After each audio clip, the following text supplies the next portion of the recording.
Yeah, I mean, look, every weekend in the SEC is exciting, and these things happen. I mean, SEC teams do not go undefeated in midweek games, and sometimes midweek games are not won by SEC teams. It happens. Again, hat tip to Georgia Southern. They came in motivated, and they played really well tonight, much better than us. So you've got to tip your cap, and we'll be ready to go on Friday.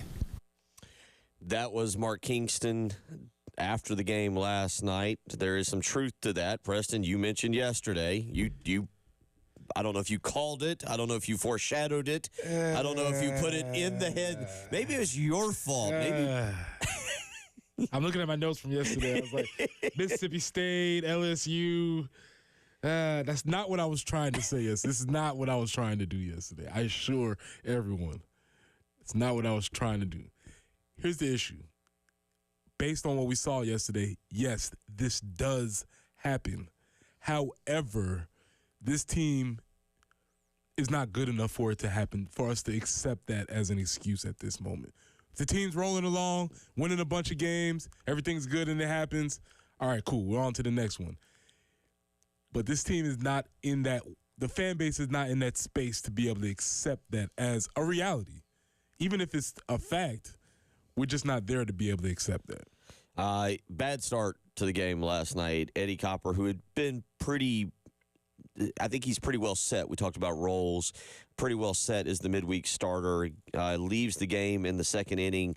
It's an elbow injury as to what they're referring to it. Ty Good would come in and, again, give up a grand slam to Georgia Southern. Things kind of escalated from there, if you will.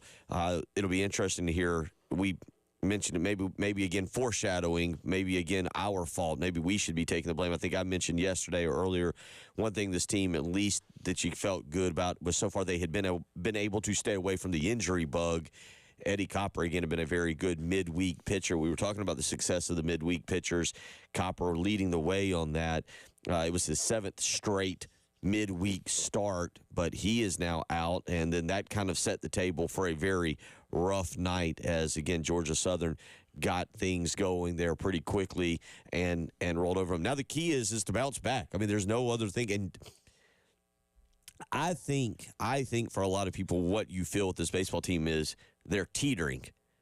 They could flip a switch. They could flip a switch and become a really good team and make a great run. They also could completely fall off the ledge and play kind of similar to like what we saw in May of last year and play their way out of what would be, I believe yesterday it was D1Baseball.com who put out their region, their kind of projection, field of 64 projection. South Carolina right now, this again, according to D1 Baseball, South Carolina listed as a 2 seed right now. That's about what we estimated. Clemson right now a 1 seed and the number 2 national seed. South Carolina would be the number 2 seed in North Carolina's regional, a team they'll play next Tuesday night, by the way, in North Carolina being the number 4 overall national seed. That's a great word, teetering. The issue is last night, 0 for 6 runners in scoring position. Mm-hmm. This has been a reoccurring theme throughout the whole season. Throughout the whole year, they have very much struggled with runners in scoring positions. What have we figured out? Is that because, as you pointed out yesterday, is it because their plate approach, maybe being too passive, which is a very interesting concept? Last night they had 14 strikeouts, I believe. On the backside of that, I think I got my number right. 12 strikeouts. 12 strikeouts. I left 7 on base last night. That's not a formula for winning a midweek game, and especially as we move towards the SEC. And this has been something that has been going all season. And so I don't know if that changes. We're past the midway point of the season.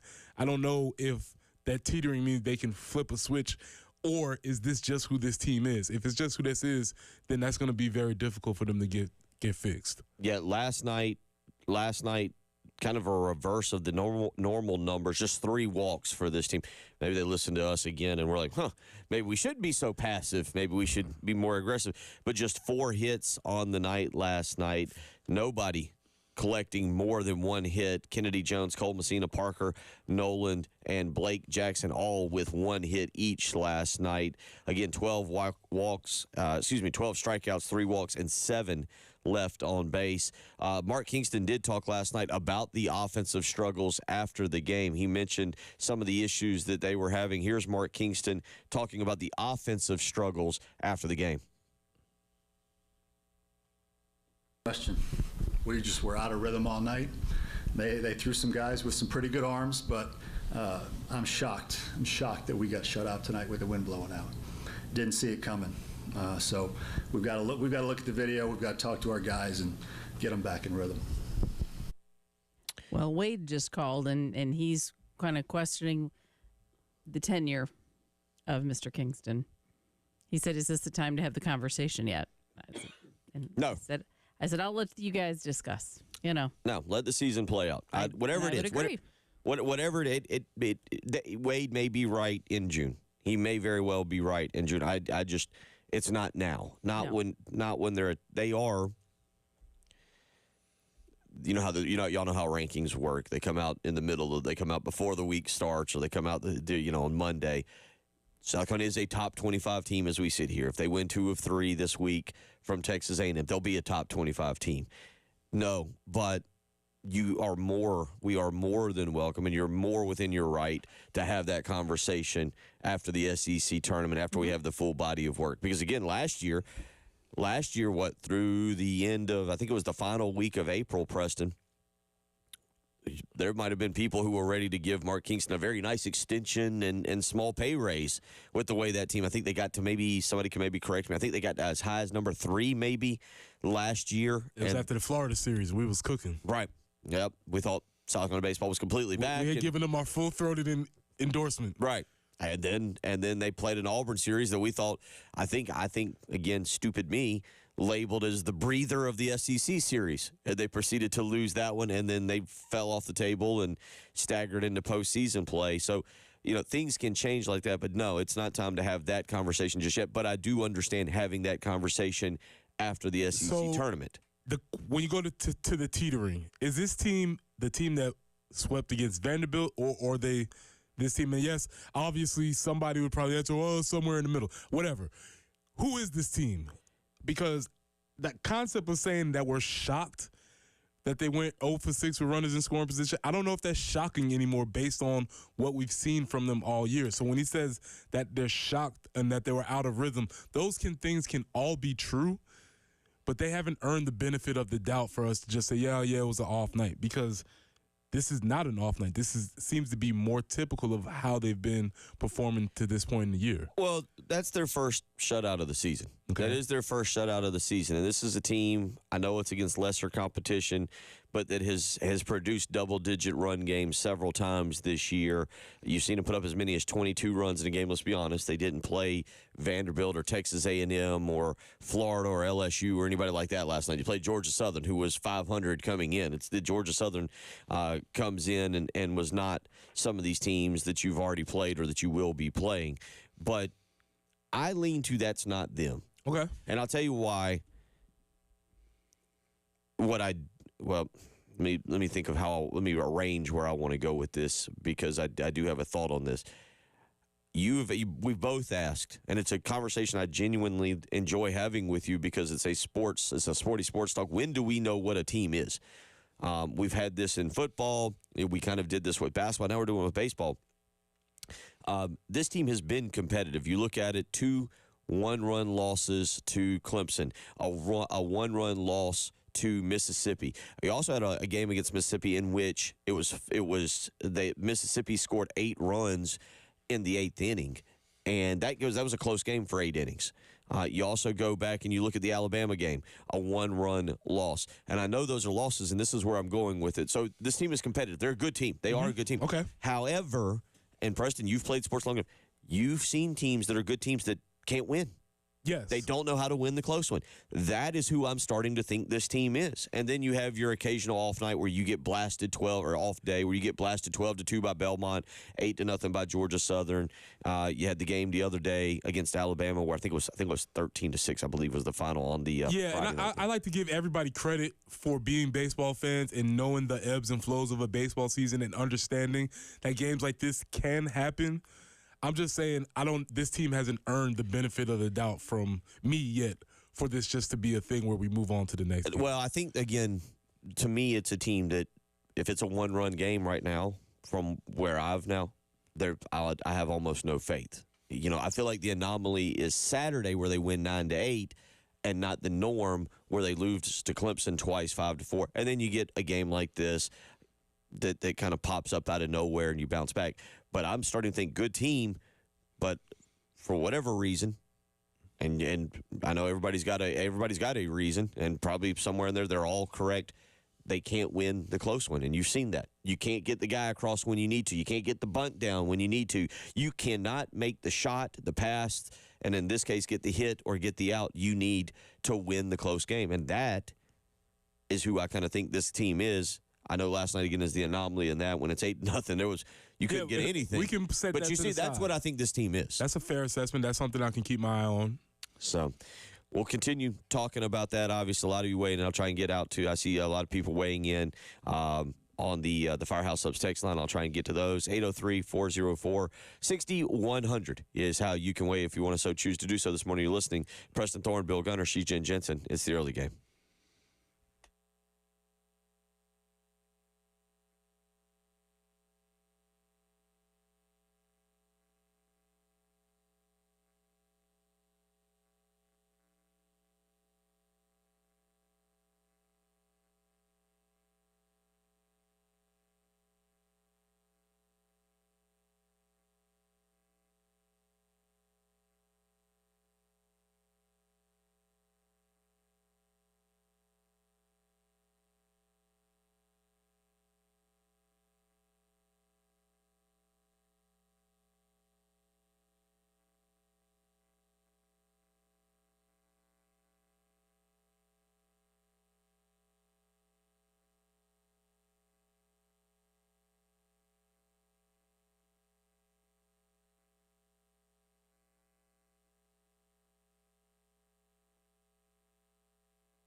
Doesn't appear that we have any major slowdowns this morning out on the highways. Welcoming that this morning, but do be careful. It is pretty windy out there, so stuff could be blowing around just a little bit. Breezy 64 today, then sunny skies tomorrow and Saturday 66, both of those days. So glad to see a little bit of rain out of here for now. Right now, it's windy and 50 on the early game.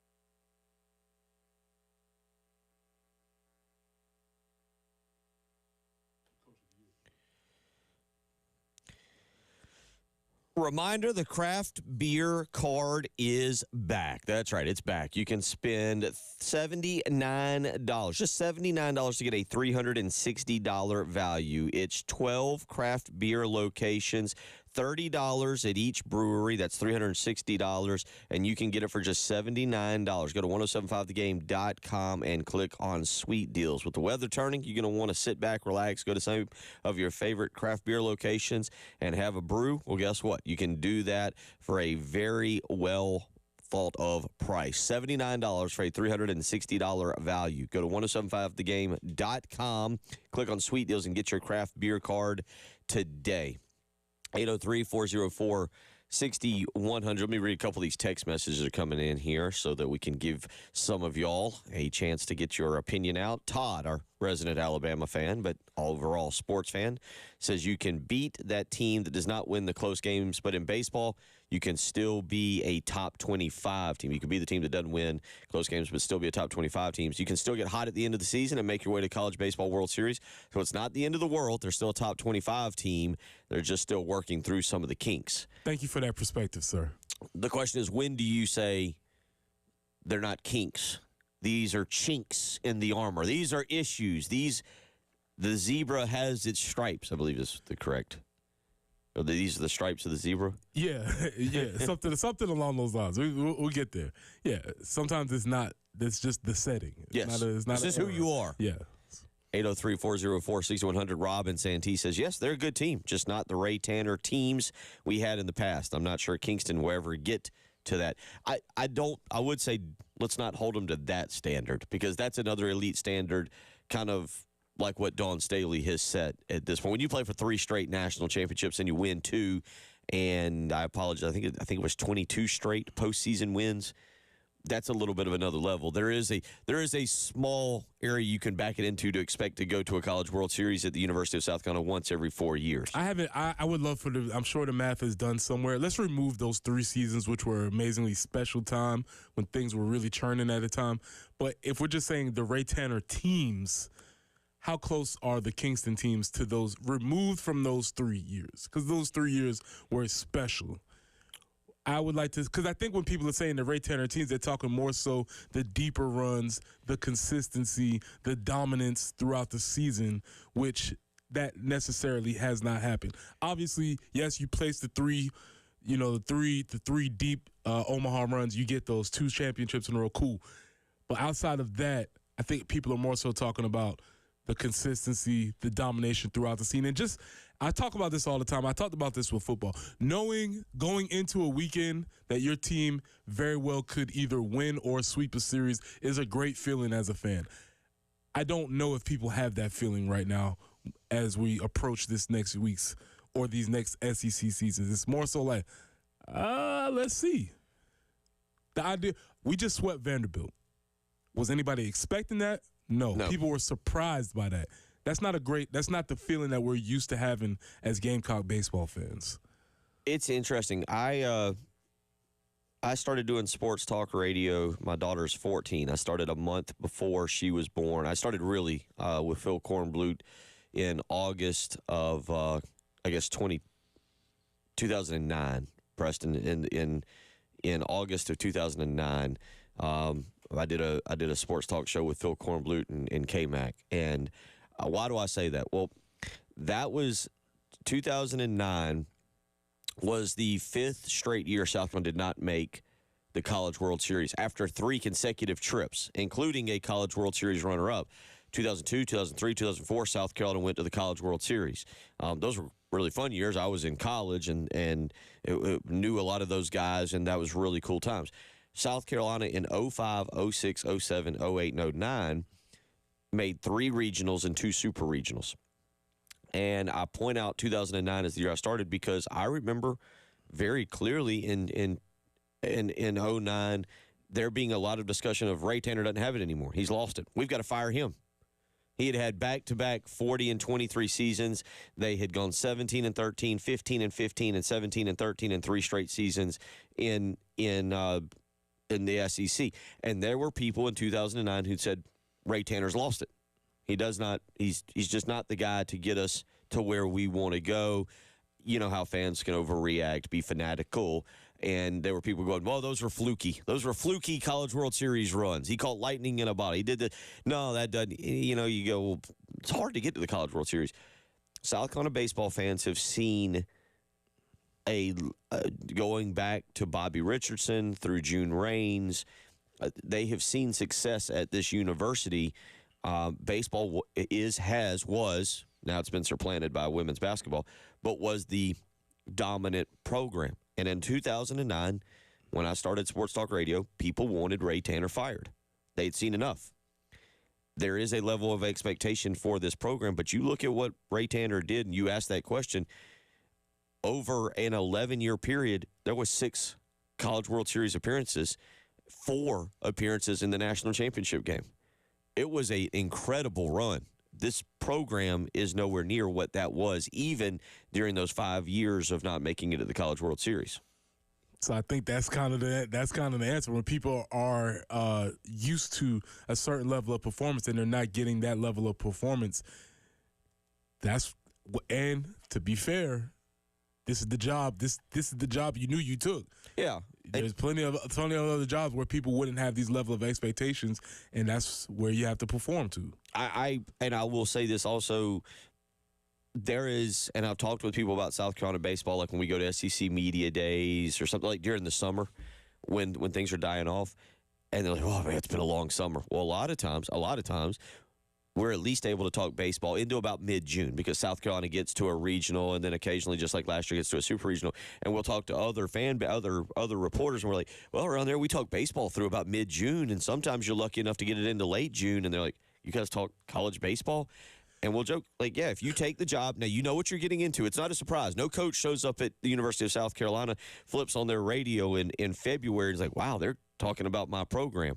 You know what you're getting into, and you know that you're going to, if you win, you're going to be the toast of the town. You're going to have a hard time going out to dinner. People are going to want to come up and talk to you. And the coach here for South Carolina baseball is a celebrity, unlike where in certain towns, it's that thing that occurs in the spring that gets you from basketball season to spring football to magazine football season. Here, it's you are heavily, heavily watched and criticized if you don't do your job. I keep getting reminded of that conversation that Brad Burnell had about Clemson basketball, where he talked about the ceilings and the floor, where it seems like this most recent group's ceiling was our previous floor, and people aren't happy about that. Yeah, and that's fair.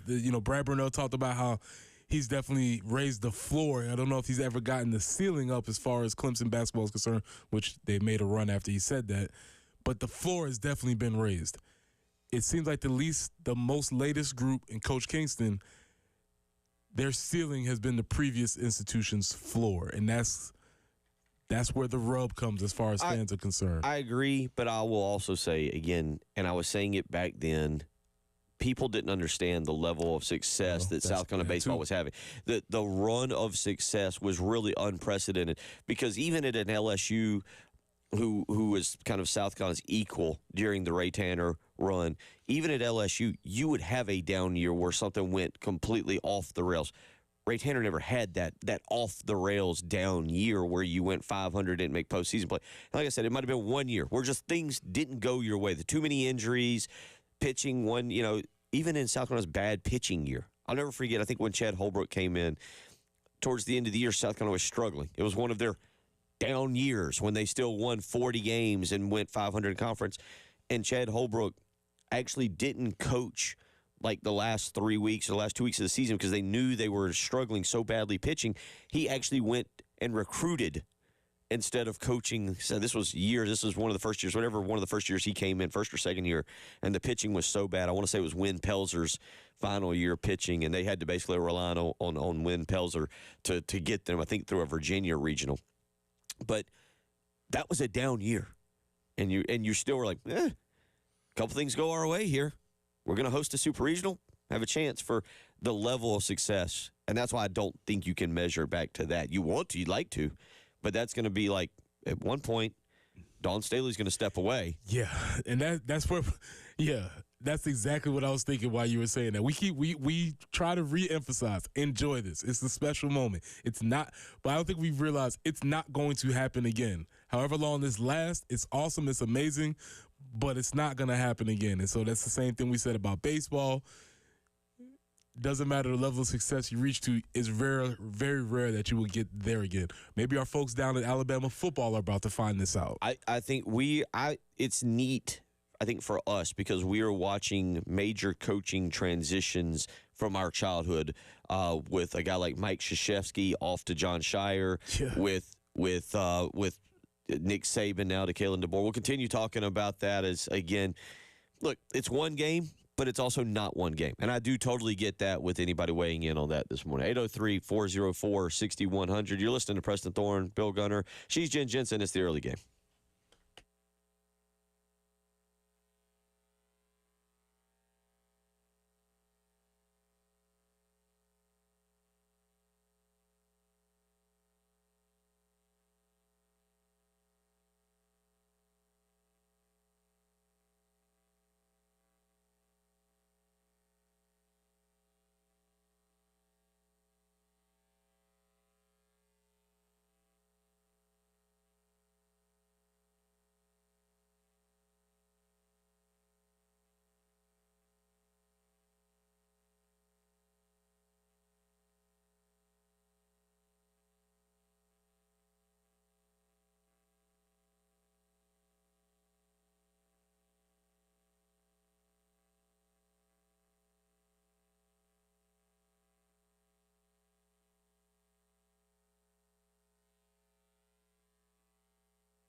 We'll be ready for you tomorrow morning. We'll be at Charwood Golf Club, Rock and Daniel Lucas. Oh, it's going to be a lot of fun. You can come on out. I mean, 6:49 as it is right now. You can come and visit with Preston and I. We'll put you on air. We'll put you on air a little bit tomorrow. If you stop by, we'll have an extra headset. Come on out. We will be out there. There is still just a few hours left to get registered for the 107.5 The Game Spring Golf Tournament tomorrow at Charwood. $400 a foursome, 10 a.m. shotgun start. Onion sausage. I was on the phone having to coordinate the picking up of the onion sausage from Old Timey Meat Market yesterday, so that Rock and the crew can get out there and start cooking it tomorrow morning for breakfast. We'll have a mimosa bar sponsored by Saki's Wine and Spirits. We'll have lunch from Firehouse Subs. We'll have plenty of raffles, South Carolina baseball tickets, Carowinds tickets, concert tickets, the craft beer passport. Come on out and join us, 803-755-2000. That's how you can get registered. Call Charwood today. $400 a foursome is how you can do it. We have just limited spots now, but if you call out there early this morning, you can speak with Amanda, and you can get yourself signed up and come and hang with us. Preston will hit the ceremonial opening tee shot, not just for the 107.5 The Game Golf Tournament, but I feel like for spring golf as a whole. I like that. Preston will hit the opening tee shot. It'll be the tee shot that leads into the Final Four, the tee shot that leads into the Masters, the tee shot that leads into the Heritage. No pressure whatsoever on you. Oh, I have no pressure. It's no pressure when you're not prepared. It's like, oh, you ever walk into a test and just know you're going to fail? And you just like, that's just what this one is. Okay. Have no pressure. There you go. Because there's no expectation. Okay. So I'm good. There we go. So that'll be tomorrow out there at Charwood. Look forward to seeing everybody, what should be a very nice day out there. If I told you, I'm trying to think of how to phrase this because I now have a correlation for South Carolina basketball, for South Carolina baseball. If a coach made 4 straight postseasons in basketball, 2 Sweet 16s and 2 second rounds, is that pretty good? Is that fair? Yeah. Would you fire that coach? Probably not. Tennessee did. Is it fair to compare Tennessee women's basketball and South Carolina baseball? Because Pat Summitt, how good Pat Summitt made that. Tennessee just fired Kelly Harper. And you look at her record at Tennessee, it's 108-52. 67.5% winning percentage. She's 53-24 in the SEC. She's had winning. She's had 4 20-win seasons. Again, Kelly Harper at Tennessee has been to the second round of the NCAA tournament twice. She's been to the Sweet 16 twice. Maybe you want to call it, do we want to be honest, or we just want to say it's a heck of an athlete making a heck of a play on a banked-in three-pointer? I've been wanting to get to this for a minute. I'm glad you brought this up. Camilla needs to send Coach a basket and say, I'm sorry. I apologize because I got you fired. She got fired because somebody who never makes a three-pointer. Has never made a three. Never made a three in a game. Bank shot a three-pointer with 0.1 seconds left. And then the AD was like, you have to go. And I wonder how that conversation went, because if they win that game, they win the SEC tournament, right? Well, they would have played LSU. They would have played one more game. They would have played LSU. Who knows if they win? Yeah. But they advance, possibly win the SEC championship. There's no way she's getting fired. I don't think. And all I'm saying is, at most schools, what Mark Kingston has done is good enough. This is good. At most schools, and again, we're talking to an extent niche programs, because obviously we, South Carolina, are one of the few that really pay attention to women's basketball, really pay attention. Now it's growing exponentially. Look at the numbers from Iowa and LSU. But most programs, 95% look at what Kelly Harper's done. Like, well, I'll take that in a heart. She's going to have no problem finding another job. Let's be clear about that. Mark Kingston, for most programs, has done a suitable job. Kelly Harper didn't do it to suit what Tennessee wanted for women's basketball. And right now, that's where I think a lot of the fan base is with Mark Kingston. And it gets multiplied when you have a game like last night where you get beat 8-0, and you just go, what happens here? And I have to emphasize this. It was on TV. Yeah. I think if you just see it on Twitter, you hear about it maybe, you're following along on a message board or whatever the case is, you can speculate. But when you see it, you're like, ugh. That makes it a little bit When you worse. have to actually watch, or if you watched for more than 4 innings. Yeah, and here's the other thing. If you tuned in to a midweek Georgia Southern game, you have expectations. Can I tell you what I was slightly tuned into? Orioles, Royals, a game that was postponed. That MLB network, baby. Pretty sure I'm about to keep that baby. I'm not going to get any Braves out of it, but I'm pretty sure that's about to be kept. Whit Merrifield's not playing for the Royals. No, he's not. Okay. All right. It was a good game. Orioles walked him off. Walked him off in the ninth. Okay. 2-run single to go from down 3-2 to a winner 4-3. That was my night. But that Kelly Harper thing in what Tennessee, that's a very fair comparison. You look at what she did at Tennessee. A lot of places. 0.1 seconds left. Bank shot. And I get fired because of this. And I felt so. She cried on the sideline. She knew. She knew. Oh, maybe she's like, that's it. She instantly, the realtor was already texting her. I got you. You're home on the market. We'll do some chop talk. We'll talk a little Atlanta Braves, Major League Baseball next. It's the early game.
We do have one accident to make you aware of, and that's Whetstone Road near Roy Jeffcoat Lane, and that's It's right there at Alpine. There's a car versus deer incident.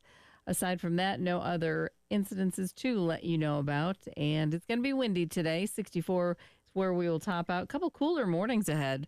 41 will be that overnight low. Tomorrow's high 66 and the overnight low of 39. 66 on Saturday. 40 for that overnight low. But we'll have sunny skies during the day. We'll welcome that and shouldn't be quite as windy tomorrow. Right now it's 50, though, and breezy on the early game.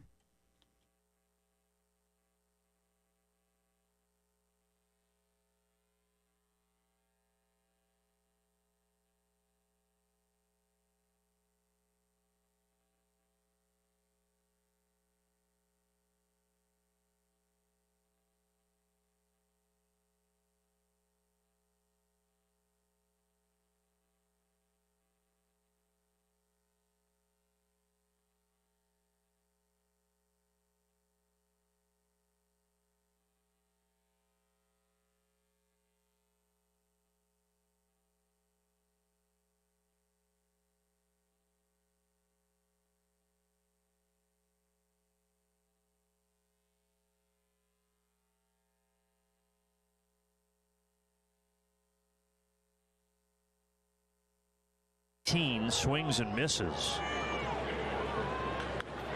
This isn't a swing and a miss. This is a high drive to left.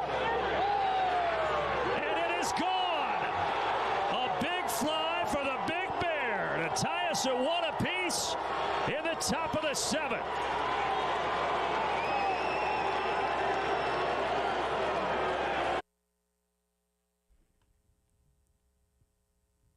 I feel good, you know. I had a chance this year and then play every day. That's the most important thing. So I feel fine. I feel healthy and trying to help the most I can. That is Marcell Ozuna leading us in our Chop Talk here segment where we'll talk a little Braves, sponsored by Carolina Turfgrass and Landscape Supply. Spring is here. You need that yard looking fantastic. It's time to contact Carolina Turfgrass and Landscape Supply, located out in Lexington. Right now you can set up a fertilizer and weed control program. And if you mentioned that you heard us here, you heard this here on 107.5 The Game, you can mention Preston Thorne, you can mention myself, either one, you can get a mulch discount. You just need to mention you heard the Chop Talk segment on 107.5 The Game. Again, it's Carolina Turf, Grass, and Landscape Supply. Give them a phone call today and go ahead. You can get planting mix, screened topsoil, assorted sizes of river rocks. Make that yard look good so the kids can go out and play a little baseball. Get, again, a fertilizer and weed control program lined up today, 803-446-6525. Again, that's 803-446-6525. That's Carolina Turfgrass and Landscape Supply. Again, mention Preston Thorne, mention Bill Gunner when you call, and you can get a mulch discount right there with Carolina Turfgrass and Landscape Supply. Preston Thorne, Braves, they have a travel day. This is their one off day in 20 days. They have a travel day coming off of a 2-1 series victory over the Philadelphia Phillies. They split. The Chicago series did not play yesterday, was postponed, so they are off to a 3-2 season start. And Marcell Ozuna, with that home run that we just played there, has been a part of that. Yeah, so it's really interesting because yesterday the audio wasn't good, but we know our guy Ronald Acuna is from Central America, Venezuela to be specific. And let's just say he was not feeling the weather in Chicago yesterday. Before they postponed the game, he was on the index circle talking to one of the fans, and he's just like, it's too cold for this. Yeah. It's too cold for this. But what's even better is that as I was searching for the video, I found a thread of Ronald Acuna saying, it's too cold for this. This has gone on for years. And there are several videos of Ronald just being like, I can't do this. I cannot do this. So we have to speed up the weather so our guy Ronald Acuna could get better, more acclimated to the weather, because this is just not for him. And obviously, being a native of Venezuela, this is not for him. I don't blame him. You don't start the season. You don't start the season in Philadelphia, where it can be a little chilly. Braves, that first game was postponed. They then won the Friday, Saturday games 9-3 and 12-4 before dropping the Sunday game 5-4 to the Phillies. They bounced back on Monday. Old 40-year-old Charlie Morton 40-year-old Charlie Morton. Now they're just mowing down White Sox left and right. 6 strikeouts for him in the Monday game. They would drop the Tuesday game 3-2. By the way, that Monday game, Austin Riley hit a 3-run blast late in that game. It was called in the 8th inning because of rain and cold and just no fun in general in Chicago. Yesterday's game postponed. They will make that up in July. I believe on the 27th is what I saw. Starting tomorrow night, though, it is the home opener. I'll be there Sunday. Chris Sale will get the start. Spencer Strider goes to the mound. That's a guy that we cut up about it. We laughed about it a little bit. He's a Clemson guy, but man, he's going to be fun to watch this year. Yeah, when he's on your squad in the pros, then you can just kind of remove wherever you could just be like, you know what, he made that decision when he was young. Maybe he didn't know any better. Yeah, he didn't know any better. Limited options. Yeah, we'll take him now and see how it goes. I'm really excited to see. And I guess because of the postponement, now he gets to make the start at home. So that's a cool deal. Well, yeah, he will get the season opener start, the home season opener start. He did throw in that Phillies series through 5 innings, gave up 3 hits, 8 strikeouts, threw 90 pitches, 59 of them for strikes in that game against the Phillies, and now we'll get the start tomorrow night. It'll be Max Fried on the hill on Saturday night against the Diamondbacks, and it'll be Chris Sale. So if you want to get over to Atlanta, not a bad time to do it because with the Diamondbacks coming to town, you can also catch former Gamecock Christian Walker, who's been around. Now, Bill, did you say you were going to be there? I'll be there Sunday for the 1:35 game. I'm curious because things have been moving around, and you say you're going to be there, but the Braves have a new job opening. I don't know if you're aware of this. Oh. Are you going for this new opportunity? Are you leaving us? Because there's a new job opportunity with the Braves by the name of the Freeze. Oh, really? Are you keeping up? Thank you for keeping us on this. We have to make sure we're on Freeze watch. This is going to be, we have a new Freeze coming this year for the Braves. They actually posted the job.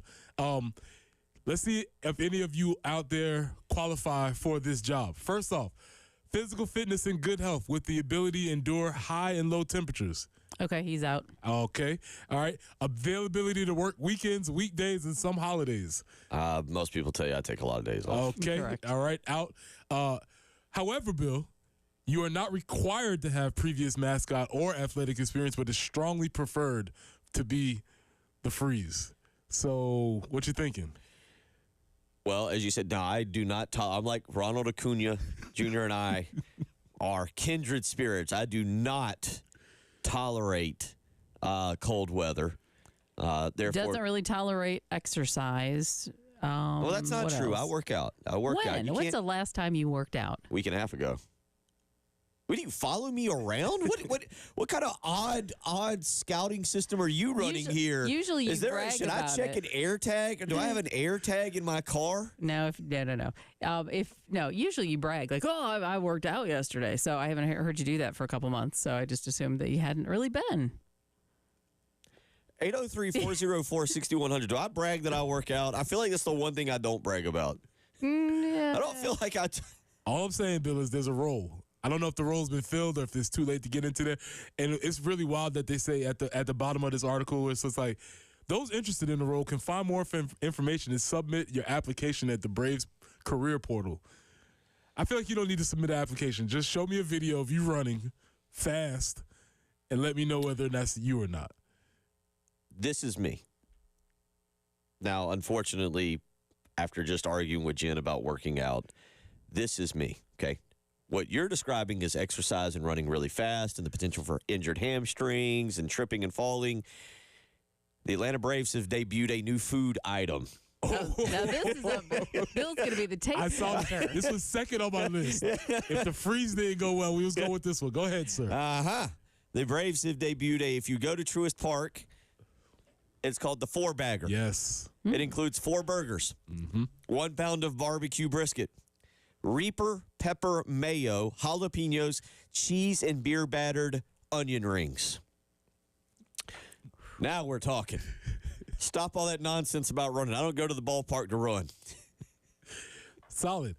As we've seen, the ballparks are increasing their game as far as the I don't know if you want to call it extreme offering. Oh, this is part of the deal that we've seen. Yeah. And I've somehow fell into a TikTok hole of ballpark food offerings. I guess the algorithm knows this target. So I have seen this four-bagger, and it is exciting. Wow. Can you opt for not having the Reaper? Yeah, that might be a little bit too much. That might be a little bit too much. For the average person, most people don't go quite that far. Jalapeno maybe. Reaper's like extreme, right? It is. It's I will see 4 burgers. There's only 2 of us because Lauren and I are going, and I don't know if we need all this. I mean, you can do it. Come on, Bill. We believe in you.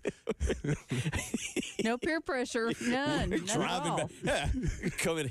We'll not be bragging on Monday if I eat that thing, but we'll see if we can get a picture of it.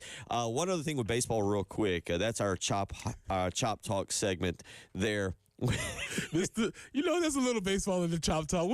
As the season heats up, I'm sure it'll get more baseball-y, but That's, we stats. I mean, again, this is our Atlanta Braves Chop Talk segment sponsored by Carolina Turfgrass and Landscape Supply. Again, give them a phone call today. Get that yard looking great. 803-446-6525. Again, it's 803-446-6525. Mention you heard it right here on 107.5 The Game with Bill Gunner and Preston Thorne, and you can get a mulch discount. All you got to do is give them a phone call today. Again, get your fertilizer and weed control program lined up today. You want that yard looking beautiful. It's Carolina Turfgrass and Landscape Supply, sodding South Carolina 1 square foot at a time. Again, that's 803-446-6525. Preston brought this up yesterday, and I actually laughed, and I wanted to use it as not necessarily as a part of our Chop Talk segment for the Braves, but for baseball. Do we believe Shohei Ohtani? You said he just looks believable. He's just got that face of a guy that you're like, yeah, I think I believe him. He did not gamble on baseball. Pete Rose, on the other hand, look at that face. That is a bulldog of a man that gambled on baseball. Yeah, that obviously cannot stand up in the court of law like, look at him. That's not going to work. We'll see. I'm doing air quotes here. Major League Baseball is investigating, and I feel like they just want this one to go away. They want this swept under the rug.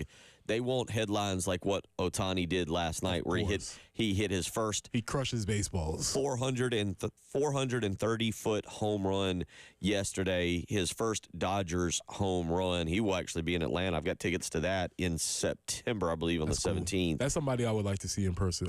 Oh, by the way, Mike Trout crushed a 475-foot home run, and nobody knows who Mike Trout is anymore. And they lost. Mike. And again, he just sat in the dugout looking at his phone, looking at his bank account, going, all right, it's all good. 803-404-6100. Again, thank you to Carolina Turf, Grass, and Landscape Supply for being the official sponsor of the Chop Talk segment on the Atlanta Braves. When we come back, Elijah Campbell is, I think, pulling some kind of planes, trains, and automobiles to get to Cleveland. I don't know the full story. He's officially through the TSA security. So all is good, and it doesn't sound like there was any drama. So he is successfully on his way. Okay, yeah. All I know is it sounds like it's been an ordeal so far trying to get Elijah. We should have just put him in a box, UPS'd him up to Cleveland, but he's making his own travel plans. He'll join us. We'll talk a little about the women's Final Four. Is Elijah Campbell, our own Elijah Campbell, making the trip. Up next, you're listening to the Early Game.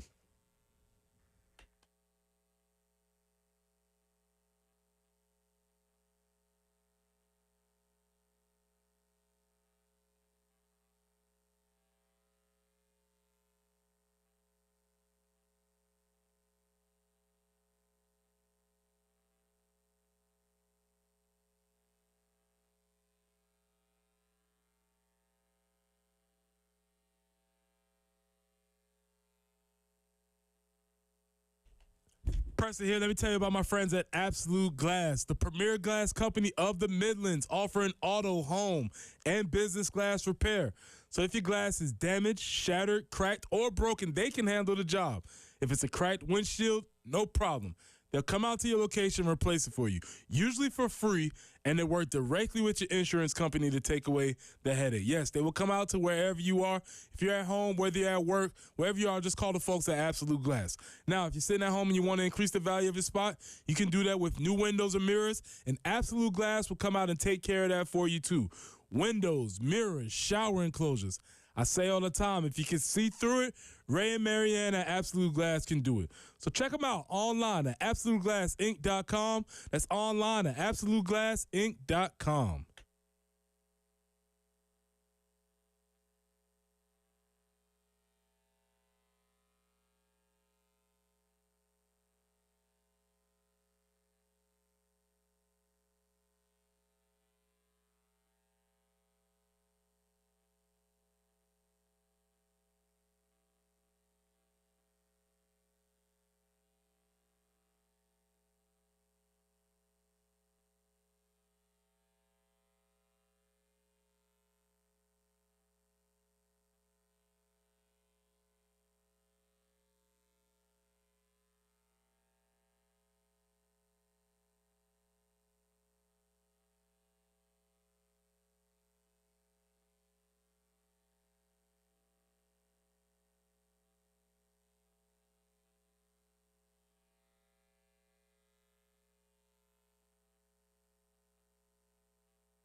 Whetstone Road near Roy Jeffcoat Lane, kind of right there at Alpine. There's been a car versus deer incident. But aside from that, no major slowdowns this morning. And we welcome that big change from yesterday. But it is going to be windy today, looking for a high of 64. Cooler in the mornings for sure. Going to be hitting, 39 or 40 degrees overnight for the next couple days. Tomorrow and Saturday, looking for sunny skies and about 66. So right now it's windy and it's 50 on the early game.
Our roving reporter, Preston Thorne, we have sent him to Greenville, we have sent him to Nashville, and now we send him to the beautiful city of Cleveland. He does have quite the travel path to share. To be young. To be young, yes. I've never asked Elijah this. I really have no idea, and I don't know. This is probably a personal question of his Yes, it probably is. marital status or whatever. But to be able to do this on a whim must be very nice, Elijah Campbell. It is, yeah. My girlfriend understands. She gets it. Okay. If anything, she was excited for me. The only thing she was not excited about is my flight at 5:30 a.m. getting postponed to the point where I missed my connection and had to get a ride back home. So she wasn't pleased to get an additional call still at 6 a.m. saying, "Hey, can you bring me back home?" She wasn't pleased with that. That part not as much fun in bringing me back to the airport this morning. She probably was not a huge fan of, but overall. I think she gets it. She's a good sport about it. Okay. Also, I'm pretty sure that she was like, "Oh, Cleveland, yeah, you can do that." Ooh, Yeah. Not as Vegas bad might have as been different. Cleveland's got to be better. I was just looking. The Guardians are not in town this weekend. I was going to say you could go over and check out that. We were going to give you some ballpark food that you could check out. But they are in Minnesota. But Cleveland got to be a lot better. Was it Rebecca Lobo who just took down the city of Albany? Did y'all catch that? Yes. Yeah, she said Oh there's my nothing God. to do. I thought, whoa, she's not going to be invited to be a spokesperson. She will not get a key to the city of Albany. Yeah, did you not catch that? On the broadcast, Preston? Yeah, Rebecca Lobo just hammered the city of Albany. Hey, man, it is what it is sometimes. Oh, my gosh. Well, Elijah, I do have a friend in Cleveland or in the area. So if you need her, she does traffic reports. You might see her in a helicopter occasionally. So, Okay. I'll give you her information. You can look her up. She can probably show you all the cool places to go. Hey, that's fantastic. Yeah, I've already got the Rock and Roll Hall of Fame on the list. But if I'm in a pinch and I need to get to the arena quick, the helicopter idea, Exactly. I can get on board with. I hook you up. Just be careful. In Cleveland, I've heard they're known to throw turkeys out of helicopters, especially around Thanksgiving. It's Cincinnati. So, is that Yeah. Cincinnati? Oh, WKRP in Cincinnati. Show Yep. was before my time. I thought it was Cleveland. But good reference. I was going for something. Elijah, you're on the way up there. Obviously, 7:00 tomorrow night. You've really followed this team. My thing. I don't want to speak for Dawn Staley. I don't want to speak for anybody else. I think the biggest competitor for them in game number 1 against NC State is pressure. It's not actually North Carolina State. It is the pressure knowing they're undefeated, the pressure knowing that there is a level of failure if they don't bring home a championship. That, to me, is actually maybe is the biggest competition and not the actual Wolfpack. And I don't know if you agree with that. Yeah, I agree with that too. And Dawn has been pretty consistent with her messaging this year that in games in which they struggle, take the first half of the Georgia game, here in Columbia, for instance, or the first quarter of the Texas A&M game where they turn the ball over 10 times. Anytime, she's asked the schematics question about, what did the other team's defense do, maybe to give you guys some trouble, she goes, with all due respect to our opponents, the only team that can beat us is us, and I think it was us that got in our own way in that first half or that first quarter. And she's been pretty consistent with that, and there's a lot of truth to it, too. Really, the biggest Achilles heel for this team kind of is the turnover problem that they can fall into. It's not a consistent thing. They can fall into that trap every now and then, but she's been pretty consistent with that. And tonight, you are getting to game 37, which is the one you lost last year at the exact same time, different place with the same stage of the NCAA tournament. And those ghosts, are definitely going to be there mentally, no matter how many times you talk about there not being pressure if you're a player or a coach. It's going to be there. It's human nature for there to be pressure at this stage of the game. So it's definitely going to be there. As much as I kind of gotten to really like this NC State team, the more I watch them play, I think they're one of the smarter cutting teams, one of the smarter, offensive units that the South Carolina team is going to face in this tournament. They should still win by 10-plus points. On paper, this is still a 10 to 15-plus point better team. South Carolina is, but the biggest thing, I would agree, Bill, I think the biggest thing here is getting over that mental hump of what happened last year. And I think if they're able to do that, then maybe they do play a national championship game with a little more freedom and looseness than they would be playing in this game. So, schematically, I can't say that I've watched NC State all year. However, during the tournament, Isaiah James has really caught my attention, and it seems like we struggle defending the three ball. Is this who she is, or has she just been on a heater for the tournament?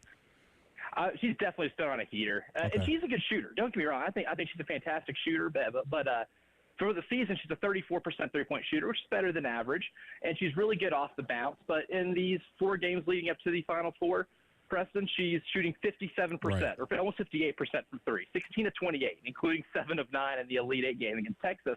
I think the biggest danger with Isaiah James is the gravity she brings with her jump shot. If you go back and look in that first quarter against Texas, Texas was trying everything they could to make sure Isaiah James didn't beat them from three. In that first quarter, they were trying to cheat on ball screens, on zoom actions, and she would just stop and cut backdoor.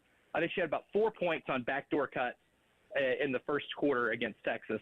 Texas was definitely the whole game plan, you could tell, was to try to keep NC State off the three-point line, and it didn't work. In that first quarter, like I said, 4 points on backdoor cuts. One of them on an out-of-bounds underneath play where they were cheating to the three-point line. And she's a good enough cutter. She's smart enough to know what the gravity she brings with her shot.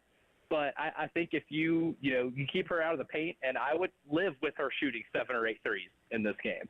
As good as she's shot in the 4 games leading up to this, the larger sample size would suggest that she's not Caitlin Clark, she's not Tahina Powell, but she is a very good offensive weapon overall, not just from the three-point line. Right. So if she comes back to earth, that is a good thing for the team. I think so.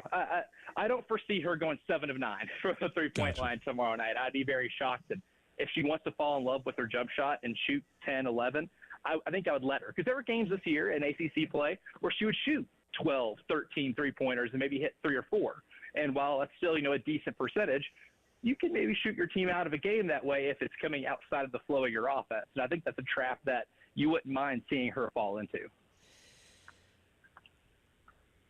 Is this – let's see. I'm trying to think of how to phrase this. Let's focus back on South Carolina for a second. The headline reads, she doesn't start for her college team. Magic Johnson can't stop raving about her. A little wordy for a headline, but – is this the weekend where Malaysia Fulwiley truly introduces herself on the national stage, much like Juju Watkins has?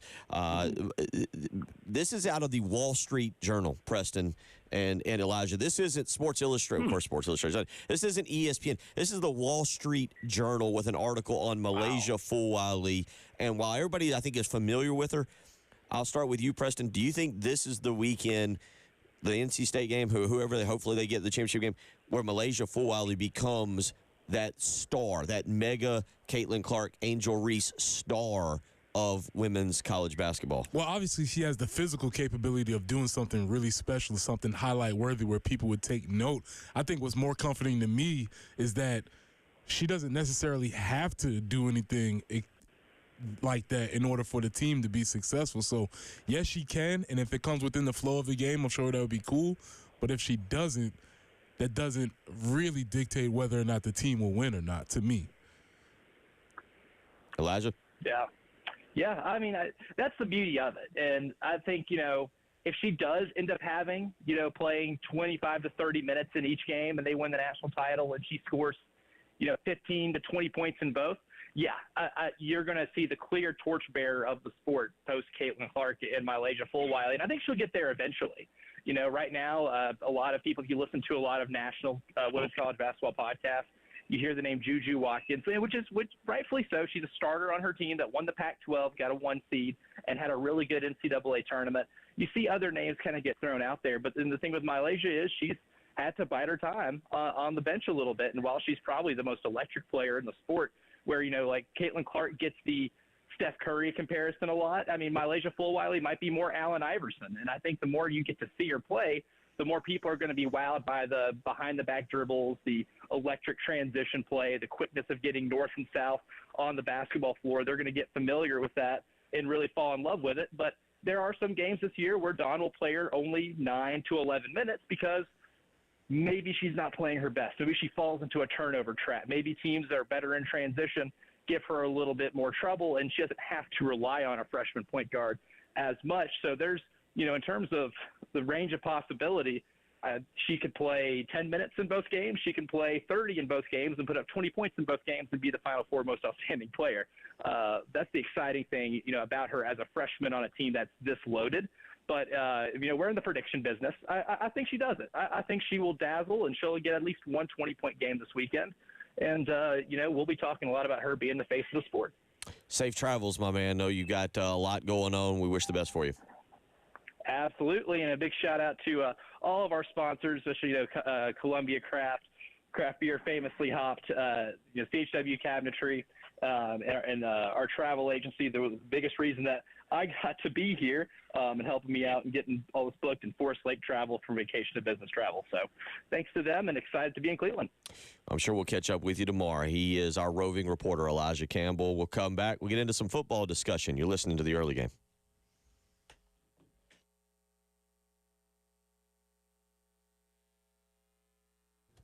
Hey, it's Jen for CHW Cabinetry in Lexington. All that demolition work that we had to do in the kitchen from that flood, totally had to gut it, which meant everything had to be built back, and we had to find new cabinets. And CHW Cabinetry, they helped us choose the layout, figure out the layout, choose out the cabinets, the accessories and all of that, and the photorealistic rendering that I keep talking about. It made such a difference because it was a picture of your finished kitchen that you had to take and find the rest of the elements to round out the kitchen. It was great. And if you don't need any work in the kitchen, but maybe even just need a pantry update or something like that, make that a little more organized, they can help you with that. If you have a closet that just needs to be more functional, they can help you with that as well. Or maybe even a home workspace, they can help you figure that out. CHWCabinetry.com. That is the place to go. Call them today, 803-520-6837. Be sure to tell them Jen Jensen sent you. CHW Cabinetry, passion from inspiration to installation.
Looking at a better commute, I should say, this morning than we certainly had yesterday.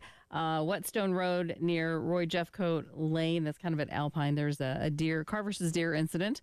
And Pine Plain Road near Gus Sturkey Road at Old Sandy Run, an accident there. But the major thoroughfares looking pretty good this morning. We welcome that. And we're just going to see windy conditions today. 64 for the high. It's going to be kind of cool in the mornings for the next few days, lows around 40. Tomorrow and Saturday, looking for highs around 66 and lots of sunshine. Right now, though, it is windy and 50 on the early game.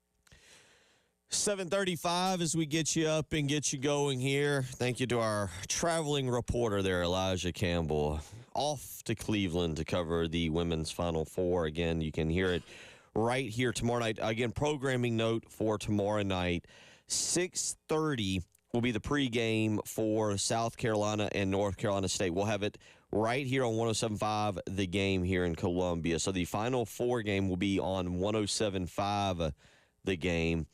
South Carolina's baseball game, slated for a 7 o'clock first pitch over at Founders Park against Texas A&M, will be on 1320 ESPN. That's our AM station. So let me repeat this again. If you're traveling tomorrow and you're having to catch the game, either of the games, wanting to listen to either of them, the women's Final Four game will be on 107.5, the game right here. Pre-game will start at 6:30. The baseball game against Texas A&M will be moved to 1320 AM ESPN.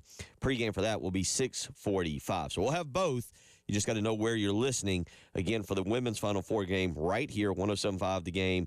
The baseball game over on 1320 AM on ESPN. That's how we'll have that for you tomorrow night.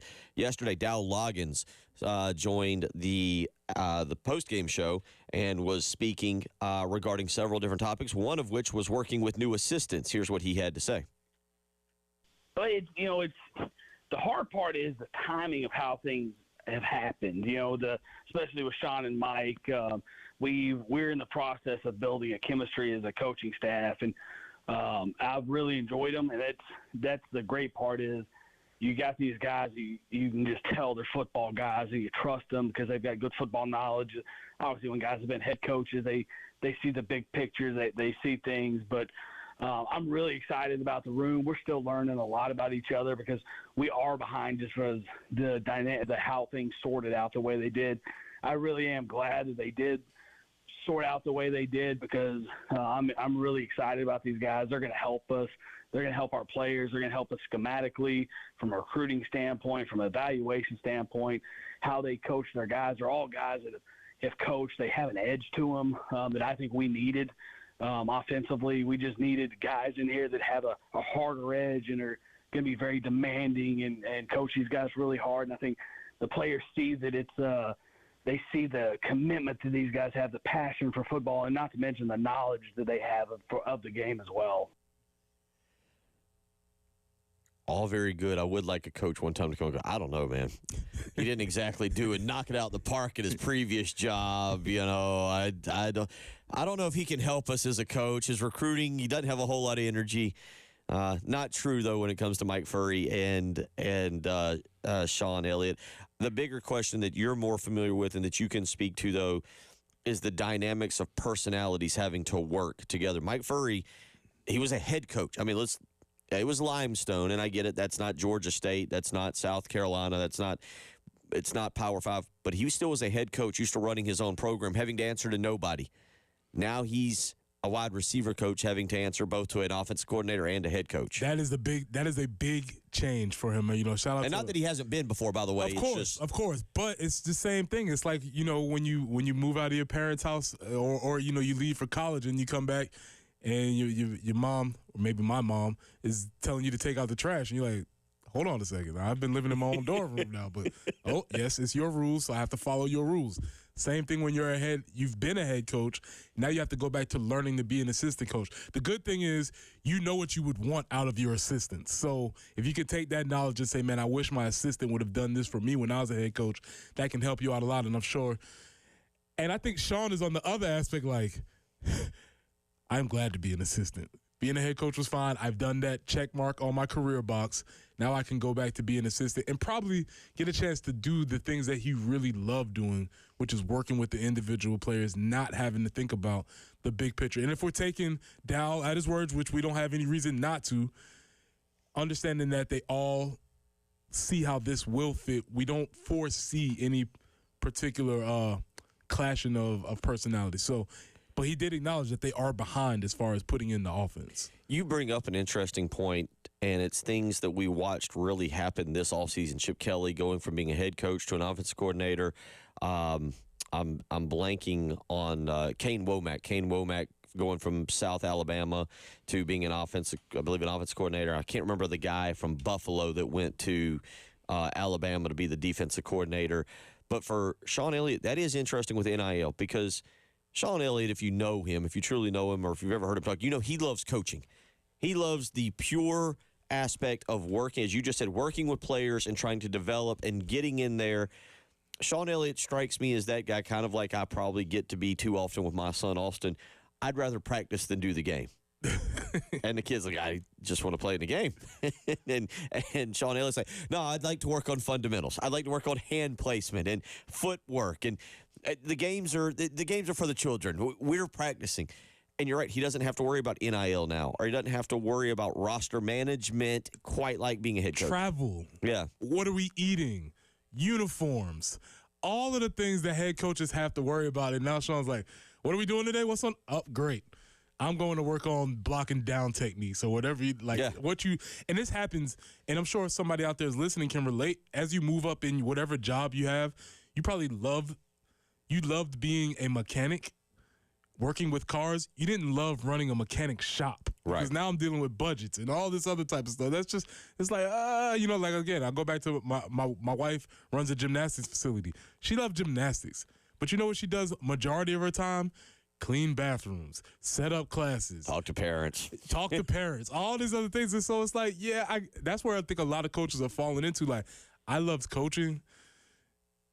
Yes, it's nice to be getting paid a lot of money to be a head coach, but maybe I'm just going back to this position. It's being in all seriousness. It's what we played from Shane Beamer yesterday when he was trying to talk about how to set up spring practice, and he's like, we got spring break, and there's a golf tournament that the fans seem to care about. There's another golf tournament, and we got this going on, and we got that going on. You know what Sean's doing? He's like, yeah. Tell me when to practice. What time's practice, coach? Oh, I need to be there 2 hours ahead? Cool, I'll be there. This weekend, they will scrimmage, and Dow Loggins yesterday talked about his anticipation for seeing his offense in this first scrimmage. Here's what he had to say yesterday. Yeah, well, the guys know this. My very first job ever was with the Dallas Cowboys, and Bill Parcells was our head coach, and I heard him tell the quarterbacks, hey, we're going to play whoever gets the team in the end zone the most. Like, it may look different. It may be ugly. You may throw a touchdown pass that's end over end wobbling. The bottom line is you are judged on getting the team into the end zone. Can you make the people around you better? Can you make this operation function at a higher level? Can you make these plays come to life? So they're judged on all of those things.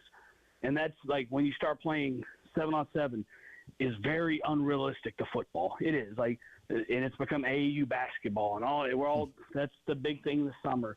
Like, until you put the ball down and it's a game, it's 11-on-11. Like, it's hard to evaluate these guys. So, like, you pay attention to little.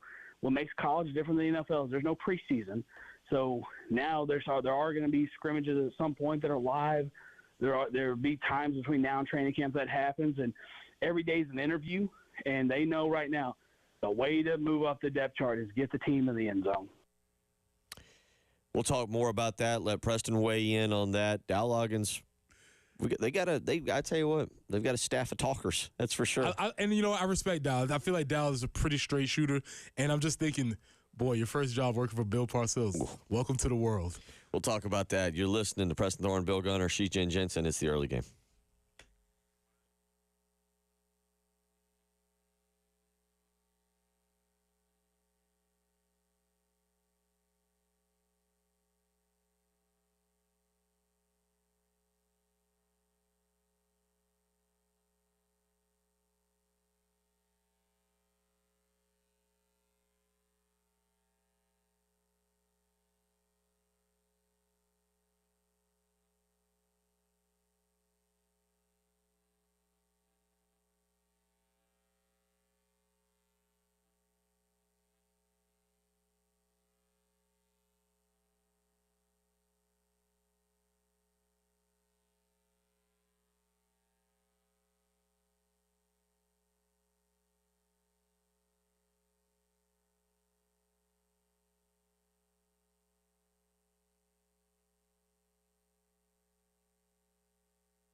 Bill Gunner for Mid-State Roofing. For nearly 30 years, Larry Leitner and Mid-State Roofing have been the proven leader in the roofing and waterproofing industry. And you may have needed that yesterday when we were getting all of that rain. Well, guess what? There's going to be summer thunderstorms ahead of us. You want to make sure that your roof is ready to handle the rain. Go ahead. Call Mid-State Roofing today with their 24-hour-a-day, 7-day-a-week call center. You'll speak with a employee or an on-call technician, and they can help get you a maintenance contract that'll keep that roof nice and dry, keep your operation or your house safe and up and running the way you want it to. So call Mid-State Roofing today, 803-356-1919. Again, it's 803-356-1919. Let Mid-State Roofing come out and do a little bit of leak detection. That way, if you need some leak prevention, you can get that as well. Call Mid-State Roofing today, 803-356-1919. If you've got a leak, let Mid-State Roofing take a peek.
Reminder to go to 1075thegame.com and register for the Palmetto Citizens FCU Grand Slam giveaway. Now, there was a Grand Slam last night.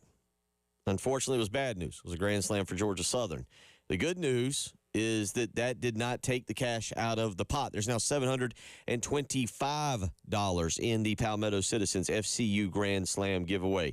we're only giving away the money if a Gamecock hitter gets a grand slam. So that's the good news. Again, bad news, there was a grand slam, and that was 4 out of the 8 runs that Georgia Southern scored. But if you go and register at 1075thegame.com and a South Carolina player hits a grand slam, say this weekend, you could win all the cash in the pot. Right now there's $725 in there, but $25 is added after every game that there is not a grand slam. So again, go to 1075thegame.com and register. It's the Palmetto Citizens FCU Grand Slam giveaway. Back to Preston Thorne. You heard Dow Loggins talking there about kind of the anticipation of this weekend, get the ball in the end zone. I will say your teammate, Phil Petty, was maybe not the most attractive quarterback. Maybe didn't just, I mean, like even go back to that throw to Brian Scott in the end zone against Georgia. Kind of underthrown, not really overwhelming, but Phil Petty knew how to get the ball in the end zone. Had a lot of people around him, right? That makes perfect sense. Now again, Phil was an athlete, got injured, and then he kind of morphed into, walking off with a permanent hobble. Always had something bothering him at times, but I like the ultimate idea of who's going to be, and because getting the ball in the end zone doesn't just happen from plays. It really happens from you having command of the team, knowing the offense, guys believing in you, all of those intangible things that are very hard to measure. And so, you will see a difference when a certain quarterback enters into the huddle. And I don't know whether that's because guys believe in him or whether there are certain plays that he can make that they don't think. What is interesting to me is that I wonder how often Lenora Sellers says, well, if they can't get in the end zone, I will get in the end zone, and I will put us in the end zone with my legs. I won't depend on throwing the ball to anybody else. I will just get us in the end zone. I wonder if that's going to be more of an option this year. I do wonder how much we'll hear next week from Dow Loggins and Shane Beamer on the quarterback battle between Robbie Ashford and Lenore Sellers. That's the assumption, right? That's what we're presuming the real battle is. I mean, obviously there's other people that are competing, but that's the battle. Right. Yeah, okay. Dante Reno, I mean, you don't need a true freshman. You shouldn't need a true freshman in Reno unless he's just out of this world, ready to play, kind of like Trevor Lawrence had been, or you can name some other freshman quarterbacks that have come along, true freshmen. But the truth is this should be Lenore Sellers has now had a full year. Remember, he enrolled early. He's had a full year in the system under the same offensive coordinator to develop his skill set, know what they're doing. And Dow Loggins, by the way, and I tell you what, this is a very long cut. We'll hold that to adjust to the skill set of quarterbacks. Let's hold that because that's about a 3-minute clip, and we'll come back to that.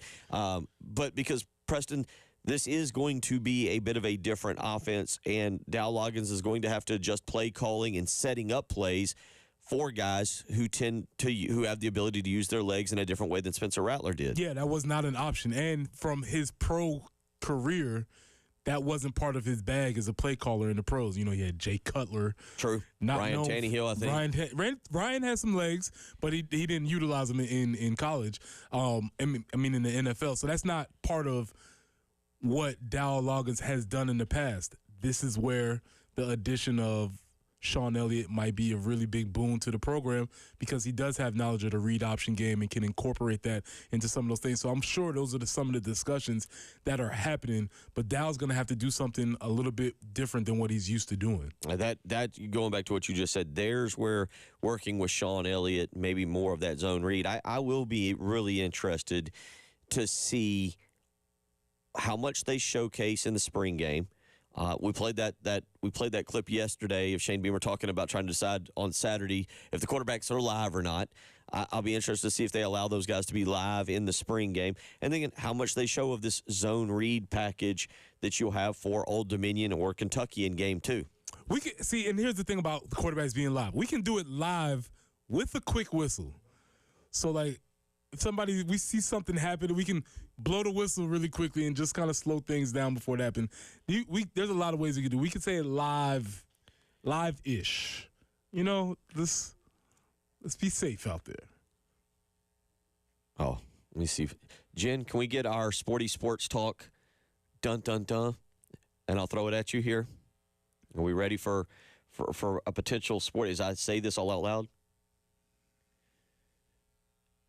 I got 2 of them here. Okay. Is Kentucky the biggest game of Shane Beamer's coaching career? And if South Carolina beats Kentucky for a third straight year, does that mean we move past the Kentucky has our number thing? Ooh, I like this. I like this. I'm all for beating Kentucky. And, yeah, after 3, it's a streak. We've put them back in their place? 2 is in a row. 3 is a streak. Okay. So, yeah, once we put them back into place, get out of here. I only say that because as I was talking and thinking it through out loud, I'm going to get to this in the next hour. We're running a little low on time here. But as a player, as a coach, how much of your belief is in we don't want to put too much? I mean, these spring games now, back when you played, I don't think opposing teams could get spring game tape. They weren't filmed. They weren't shown on the SEC network. They weren't streamed. So how much do you put on film in this spring game that's going to be televised, and then how much do you show against an Old Dominion team, which has jumped up and bit Virginia Tech in the past? Put it all on film. Doesn't matter. Oh, wow. Strong. We'll talk about that. Hour number 3 on the way. You're listening to the early game.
Taking a peek around the Midlands, no major slowdowns to speak of at this point, and we're happy to report that it's kind of nice this morning to see some sunshine. And we're going to see more of that really for the next few days, at least through Saturday. High today, 64, but those overnight lows going to be about 40 for the next few days, so a little bit cooler than we've had. And again, 66 for Friday and Saturday. Easy for me to say, my goodness. But we get back to 70 and temps start going back up at the beginning of the work week. So we welcome that as well. But it's breezy today, and right now it's 51 on the early game.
Final hour of the early game on your Thursday morning. Coming up in about 30 minutes, Josh Harris,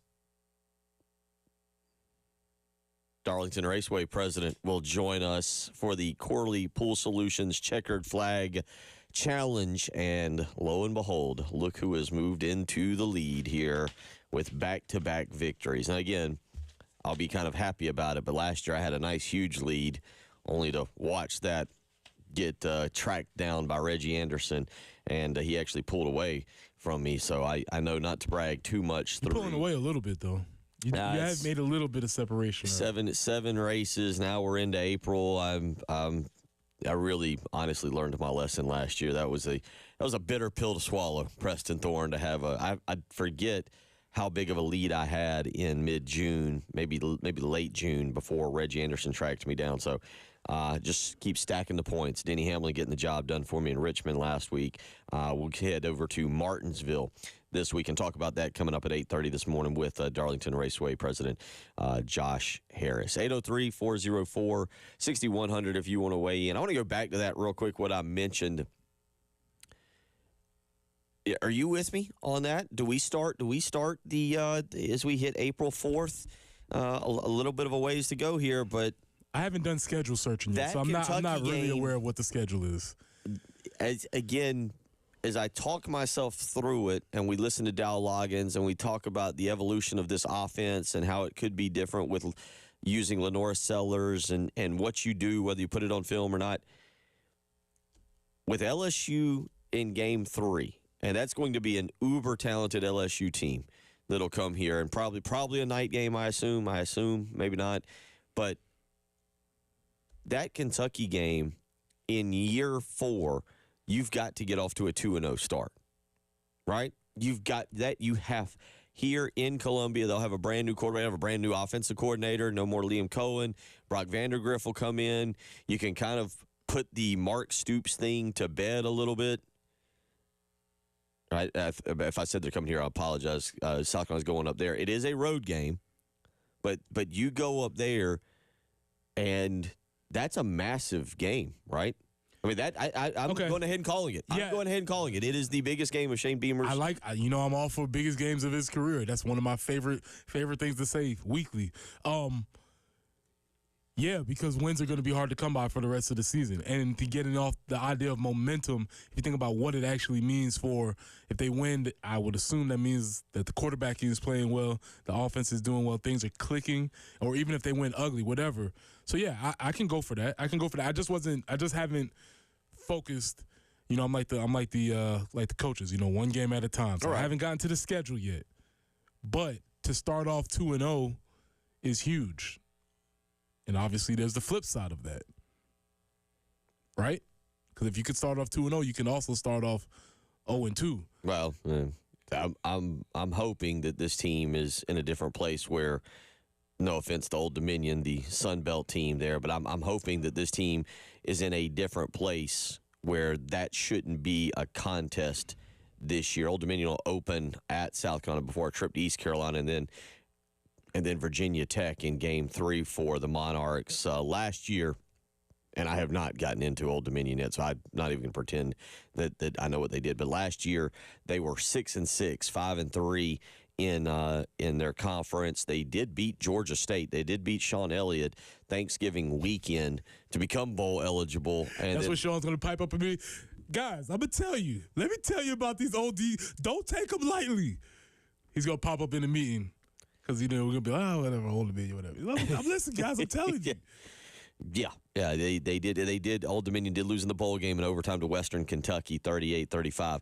Still, you're South Carolina. You're an SEC team. You should beat Old Dominion. That is the baseline. And with that being said, so you fast forward to that Kentucky game, and again, as we talk about the spring, where I'm tying this back in really is the fact that while I don't think it's going to be a brand new offense, I think that you've got more. It's going to look different with the zone read from either Lenora Sellers or Robbie Ashford.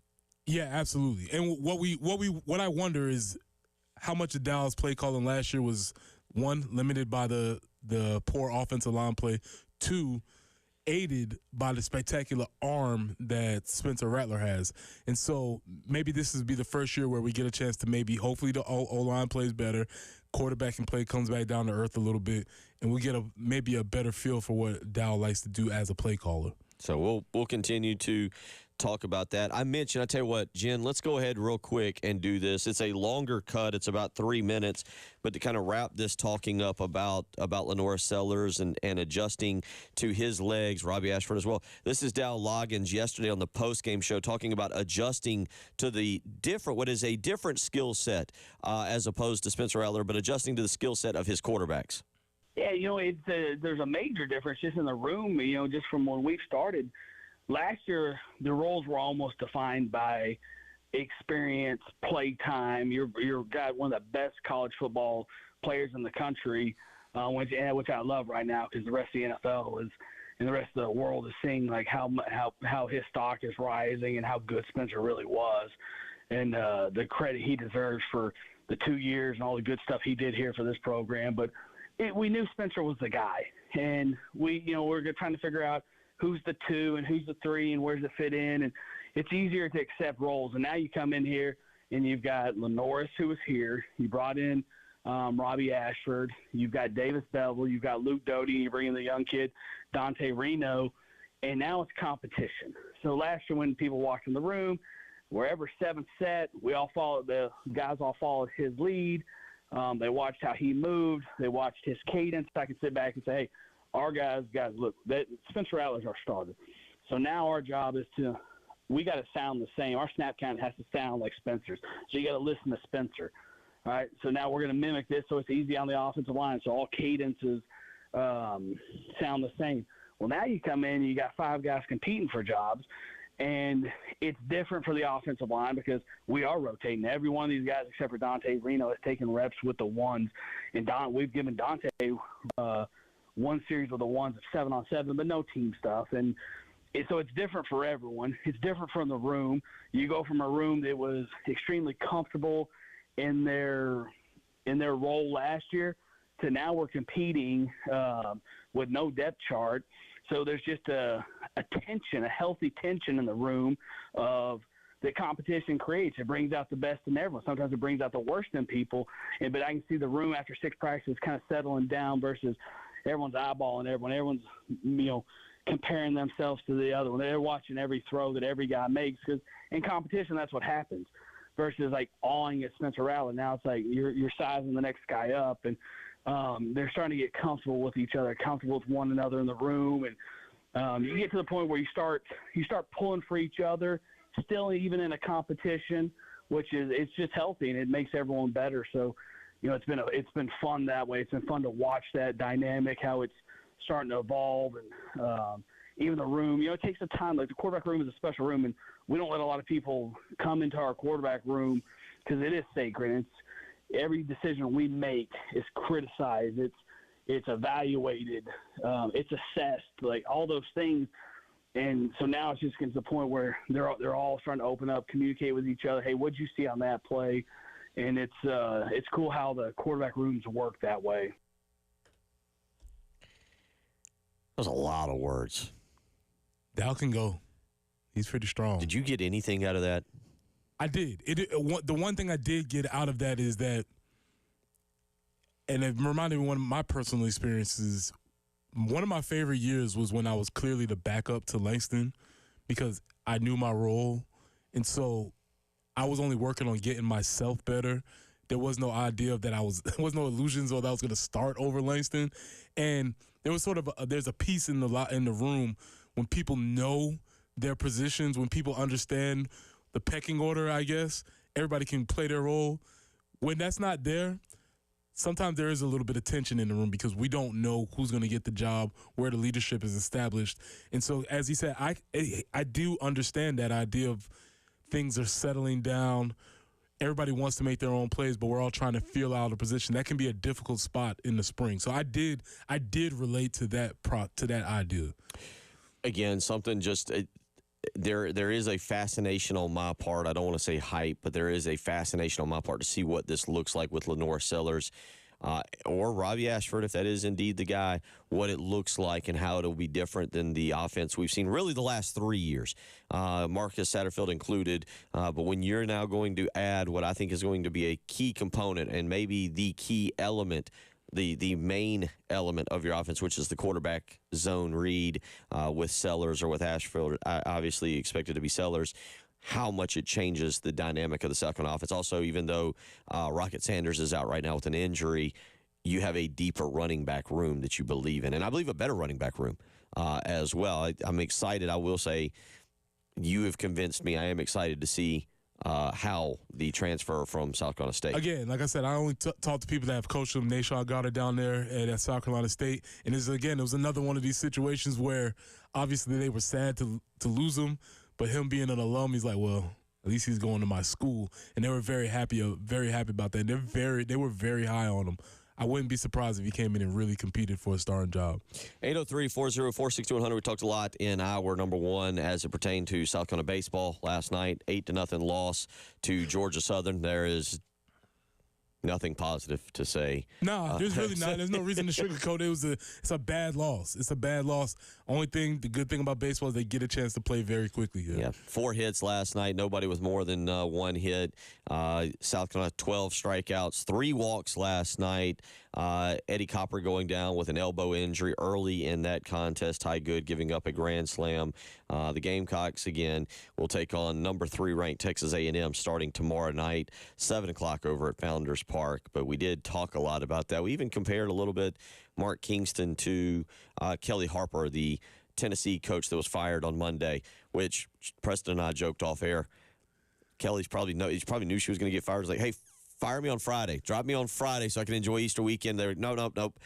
We save $1.1 million by waiting until April 1st. We'll talk to you on Monday morning, Kelly. The buyout dropped $1.1 million. So just between March 31st and April 1st is a big difference. Kelly was like, just make Easter nice. Let us go.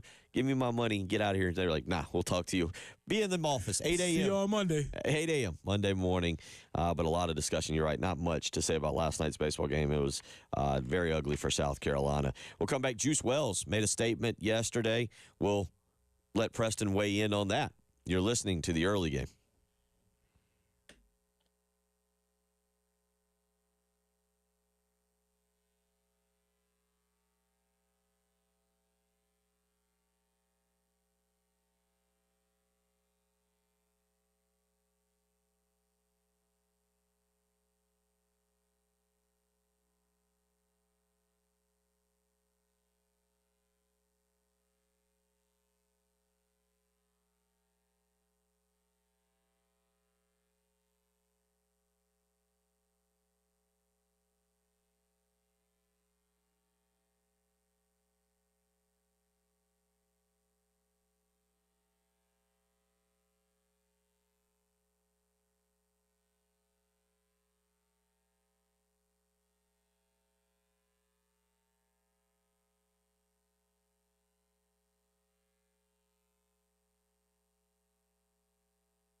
I-20 westbound at Fairfield Road, there is a slowdown there due to an accident. Also, Pine Plain Road at near Gus Sturkey Road, still getting that cleaned up.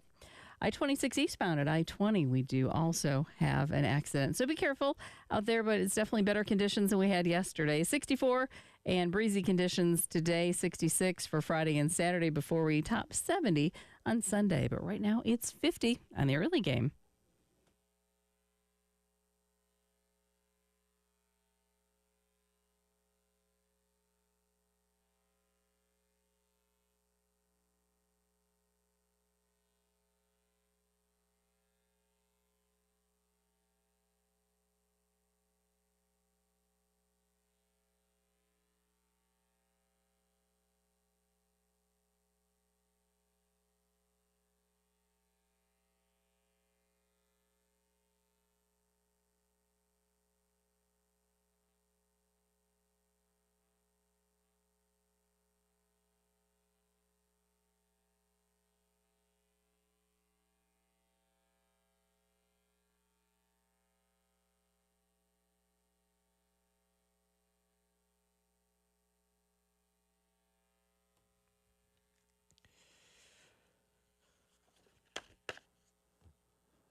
About this time tomorrow, I expect us to have a nice, I think they call it an onion sausage roll-up, little bread, little onion sausage, a little mustard in there. So, yeah, a wrap. Nice little wrap tomorrow. You need to come out and hang out with us here as we go to Charwood Golf Club for the 107.5 The Game Spring Golf Tournament. $400 a foursome, 10 a.m. shotgun start. We'll have plenty of giveaways, South Carolina baseball tickets, Carowinds tickets, concert tickets, craft beer passport. Call today. There is limited spots left for teams, but you can put a team in, $400 a foursome. Again, 803-755-2000. Again, that is 803-755-2000 to register. Call out to Charwood today. Have your team ready. We'll have onion sausage by Old Timey Meat Market first thing in the morning. A mimosa bar sponsored by Saki's Wine and Spirits. We'll have Firehouse Subs providing lunch. We're going to have a lot of fun. Obviously, start getting ready for the Final Four tomorrow night. So we'll discuss that, but plan to be there. Shotgun start 10 a.m., so you can get out there about 8 a.m. tomorrow and start hanging out with us, hit some golf balls, eat some onion sausage, and enjoy the 107.5 The Game Spring Golf Tournament. Speaking of spring, I have not paid much attention, Preston. I've just none of my we normally do our little transfer portal Tuesday, and we keep an eye on where some of the guys have done. Have not looked to even see if there's any reports of how Juice Wells is performing.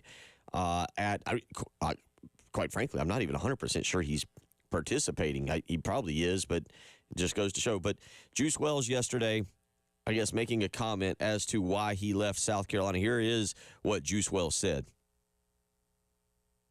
I wanted to be with a quarterback who's actually experienced in the SEC and can actually, control the offense. And also, I want to win, man. I don't like losing. I'm a competitor. Okay, took down the quarterback and took down the high program. efficiency rate was very high. Talk about being efficient with your shots. Woo! Quick clip. And I searched and I scoured. I could not find. I was looking for the context of the clip, and I couldn't find it. It was from a Ole Miss podcast that he was on, and so I would like to see the total context of the clip. But Jen, can we play that one more time? Since it's pretty quick, we can break that down. I wanted to be with a quarterback who's actually experienced in the SEC and can actually, control the offense. And also, I want to win, man. I don't like losing. I'm a competitor. Yeah, because your quarterbacks are not. Yeah, there's a lot. There's a lot, and I really wanted the context. So before I said anything crazy, but starting from the back end, being a competitor, liking to win, those are fine. However, a lot of times competitors, they win where they are. And this is a generational thing or whatever, but liking to win doesn't just mean let me just go on with the winners so I can go win on that team. Liking to win means I want to make my team put them in a position where we do win. So I don't know if you like the results of winning, but the part of the process of winning, I don't know what that means. And that's a whole generational thing. Then the first part, yeah, there is going to be a new quarterback. However, that would be part of you being a leader, part of you being a winner, part of you being the person in the program where you could help guide that quarterback or you could help build that program. So whatever, I guess, is my big conversation, my big estimate to that. Small clip.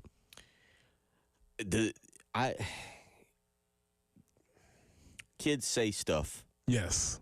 That's also always taken into consideration.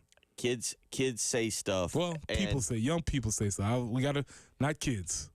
All right, good point. Good point. Because, Juice's bank account is not a kid's account. Let me ask this again. Does this give you more respect for Michie Johnson? Fair. For what he did, for going on Instagram to try and address South Carolina fans and almost apologize for transferring? It had a tone to it. And he's going to go to Ohio State, and whether it's a huge deal, I don't know. I don't whatever it's a huge NIL. I don't know what it's going to be. The information will come up. We know he's going to Ohio State, but I just you have to wonder, like, Juice, what are you doing here, man? Like, are you upset? Are you taking shots? Are you just speaking from literally the heart? Because that's a shot. It's two shots. Yeah, a main shot is Shane Beamer in the program for not winning. And then he pulled sort of the generational thing up. He went back and went on social media, went back on Twitter and was like, "Oh, Sellers knows it's all love. Y'all cut it out." As if we didn't just hear him say that I want an actually play with an experienced quarterback. All love means that's not what all love means. All love means when you looked around the quarterback room, you saw somebody wasn't experienced, was like, "No, I'm out." So it's not all love between us. It's not. And they get that very much confused. Like, you can't just say stuff and then be like, yeah, it's all good between us. It's not. You told me, you essentially said, yeah, I want to play with a quarterback who can actually, in the words he said, Jen, I don't want to put words in my mouth. Can we hear it one more time? Because I want to be very clear on that. Absolutely. I wanted to be with a quarterback who's actually experienced in the SEC and can actually, control the offense. And also, I want to win, man. I don't like losing. I'm a competitor. Bless his heart. By the way, who likes losing? 803-404-6100. Have you ever met anybody that likes losing? I'm not saying is indifferent to it, but likes losing. It's the most cop-out sentence I've ever. I don't like losing. I cried. I cried. And look, I was obviously not a college athlete, but when I was little, like, my dad would beat me in basketball in the driveway, and we wouldn't talk for days. Like, I hate the word hate losing cannot describe how much and Preston, you've played with a lot of elite athletes. Do you know if you ever run into somebody's like, that was a lot of fun. I enjoyed that. We just lost. It was good. It's cool. Yeah, that specific thing does not make you very different than a majority of people playing that. Yeah, that's my thing. Like, congratulations, you hate losing. Well, and hopefully Mississippi gets it together, but they've done their share of losing also. So I don't know what that means. It seems like maybe he's just talking. He might have wanted to think out his comments. Yeah, or maybe not. I don't know. But the idea of you telling me that I actually wanted a quarterback with experience who actually could run that means that you looked around and you didn't think that it was worthy. That you had watched him in practice last year. Yeah. You watched him and went, nah. And then you come back and say, oh, that's all love. No, it's not, actually. We're good.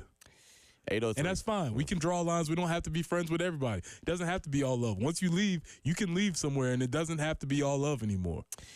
All right, I hope Lenoris doesn't take it as all love. Remember, or maybe you should. I don't know. Maybe you're a better person than I am. But I'd be like, all right, man. How would the millennials do it? Maybe I would block. What's the stance here? Do I block him? Do I mute him? Do I send a subtweet? How do the millennials respond to this? Because I think my generation just probably would have fought, but that's not acceptable.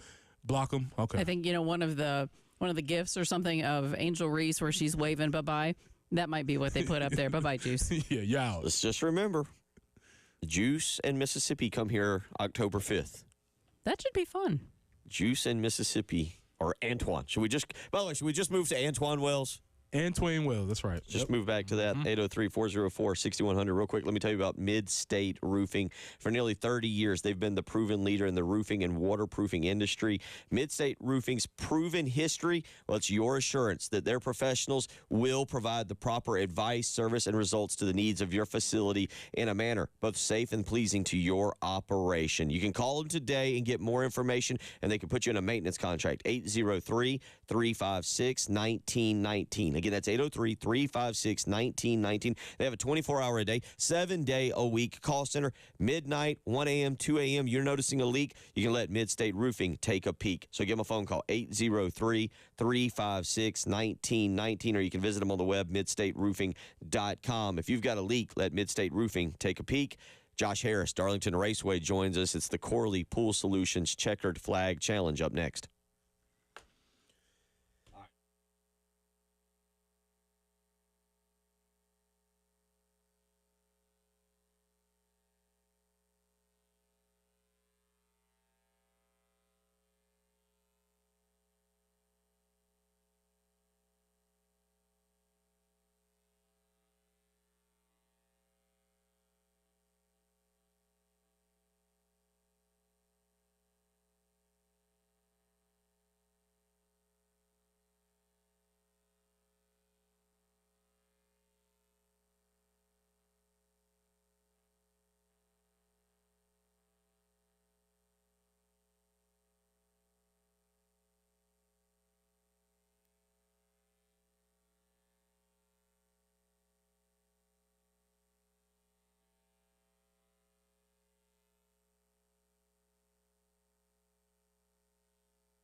And looking at those traffic conditions, we're seeing that I-20 westbound at Fairfield Road, there is a tie-up there. Also, I-26 eastbound at I-20.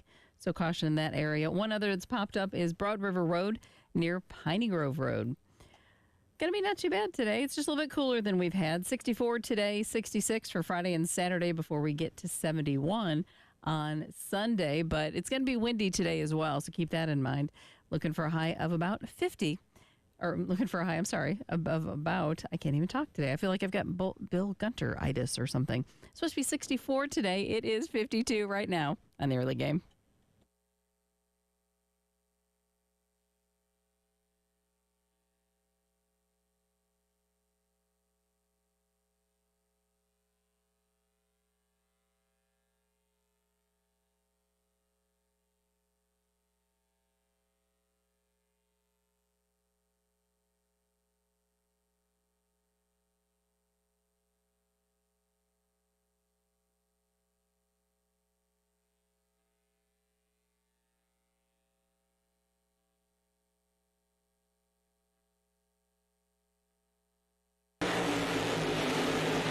Truex trying to hold off Larson.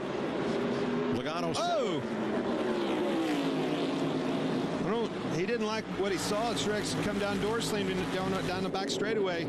Denny Hamlin, your winner. Home track win for Hamlin in the Toyota Owners 400 crash in turn 1.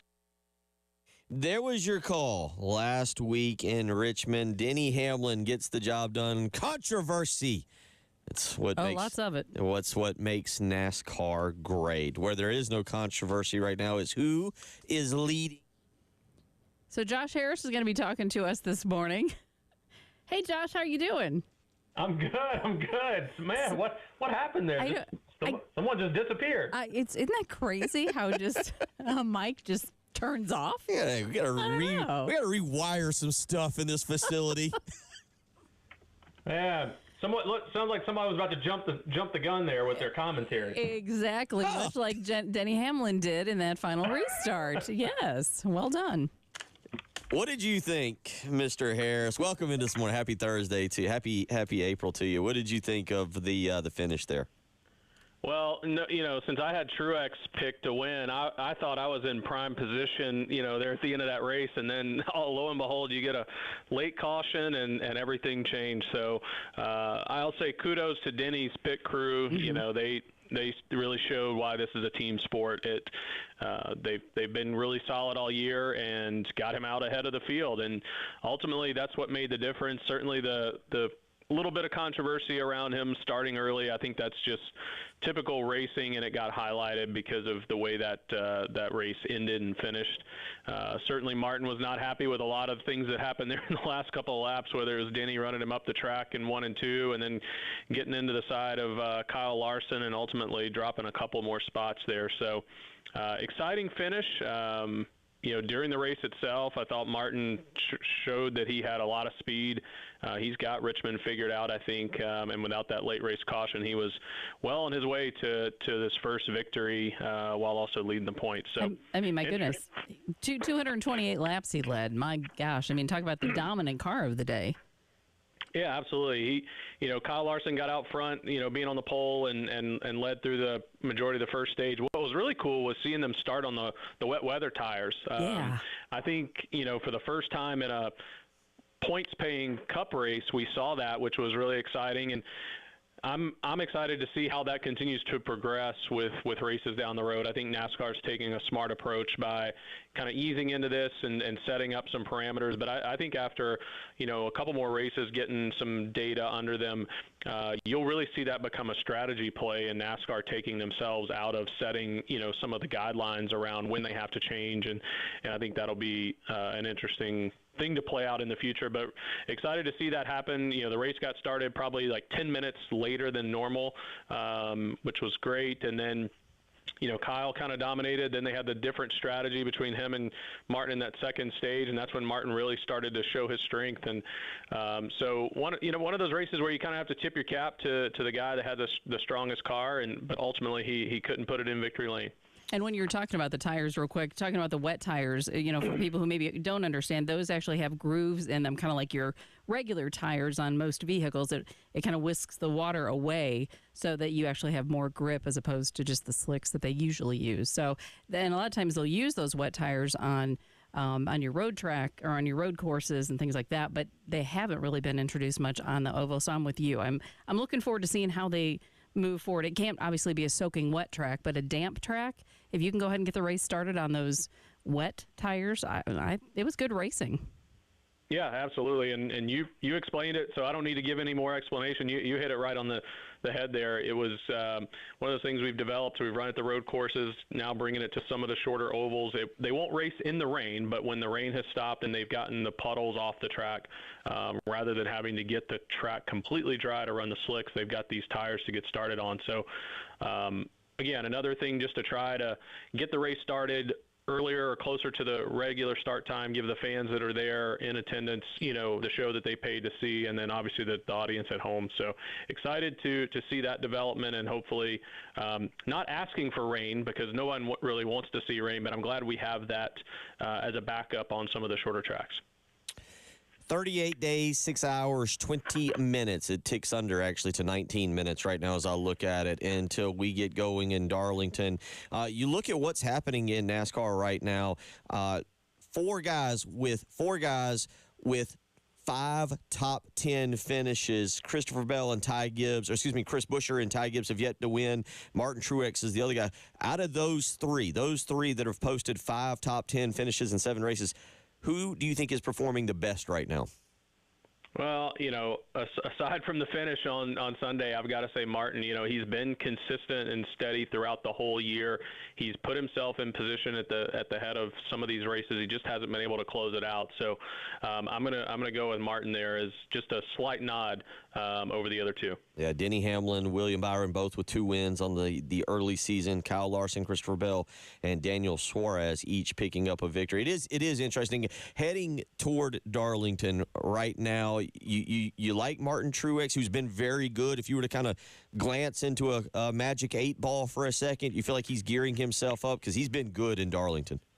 He has. There's a couple of guys, and again, I think it shows, some of the veteran guys, you got to learn how to drive the track here, and it's a lot of those veteran guys have shown that over the years. So I think, a guy like Martin certainly should be a favorite coming into Darlington. It's hard to discount Denny. I know his 3 wins, if you count the Clash, have been on short tracks, but he's been strong early part of this year. Ty Gibbs has shown a lot, even as a younger guy, and you can't count out the Hendricks cars. They are showing, they're still a factor here early in the season, picking up some wins, running near the front. So it's going to be a wide open field come Darlington here. And I think you said, 38 days? 38 days. And let's go ahead. I think you did this already. You did this last weekend as well. But according to the information I've got here, you do have another track laps for charity coming up on May the 9th that people can get signed up for, correct? That's right. We had our first one this past weekend. We had a great turnout. The weather was beautiful. It was unfortunate we had to postpone from the beginning of the month, but we couldn't have asked for a better day.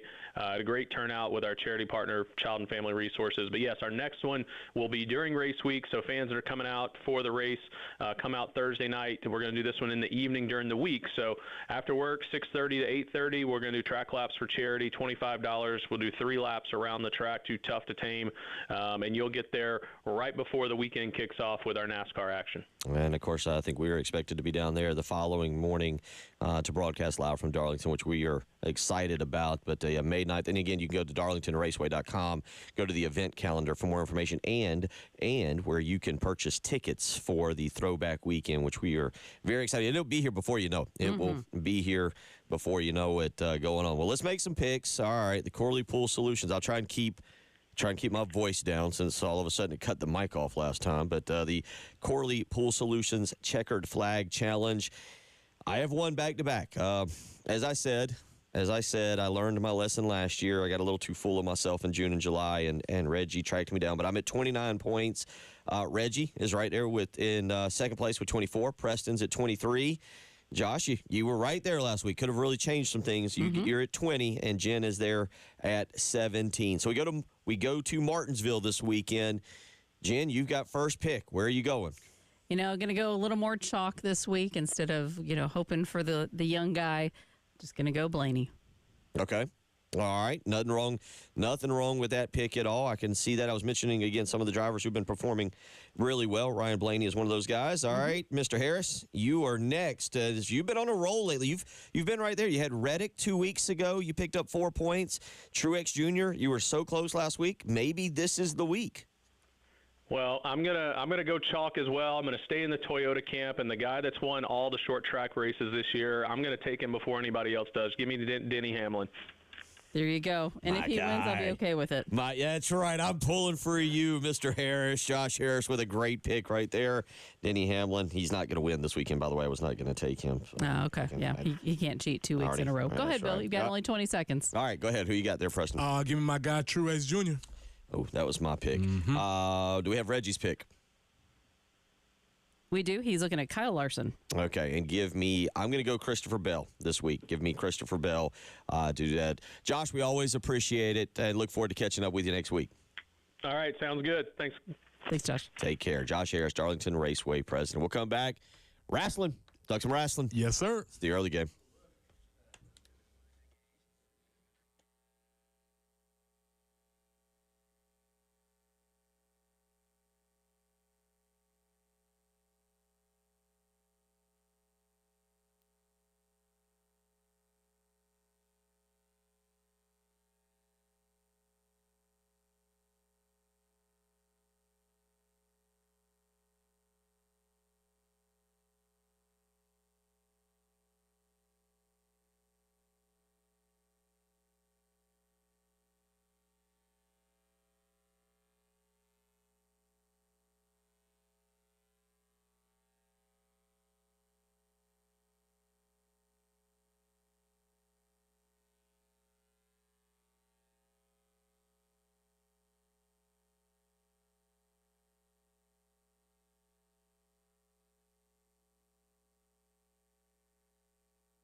Bill Gunner for the Ecton Law Firm. It is tax season, slowly coming to a close, but it is tax season. And if you've received one of those dreaded notices of intent to levy or any kind of other nasty information from the IRS, then you know you need a professional by your side to help you out. And that is exactly who the Ecton Law Firm is. Call today for a free consultation, 803-771-9800. They have a local team that's dedicated to resolving your income or business tax issues for good. You need a professional by your side. You need somebody who knows how to navigate these situations with proven solutions. They've helped thousands of families, so call the Ecton Law Firm today, 803-771-9800. You can visit them on the web, ectonlawfirm.com. That's ECTON lawfirm.com.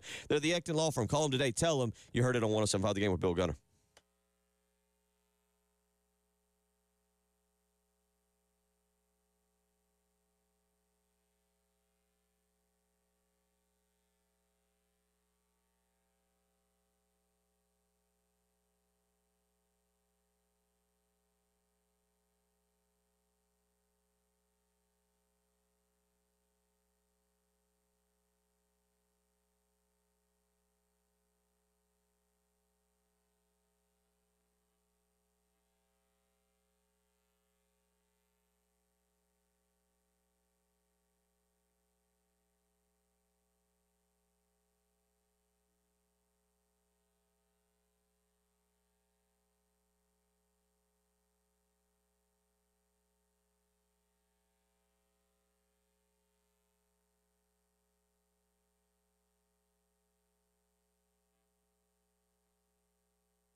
A reminder, Elijah Campbell in Cleveland covering the Gamecocks Final Four. You'll hear from him throughout the day. Thank you to Forest Lake Travel, Columbia Craft, and CHW Cabinetry for helping Elijah travel the East Coast again as he is in Cleveland for our coverage of the Final Four, which gets going tomorrow night, 7 o'clock.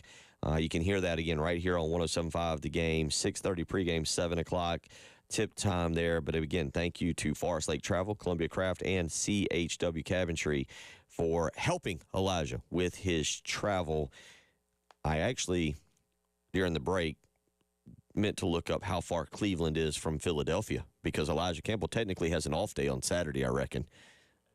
He could very well make his way over to WrestleMania 40. And no one's more happy and more excited to talk about it than our own guru of WWE and wrestling, not just WWE. You are an encyclopedia of knowledge, Mr. Tyler Head of wrestling. Yeah, I'm going to need a lot of screens this weekend between the final. We got. You're on.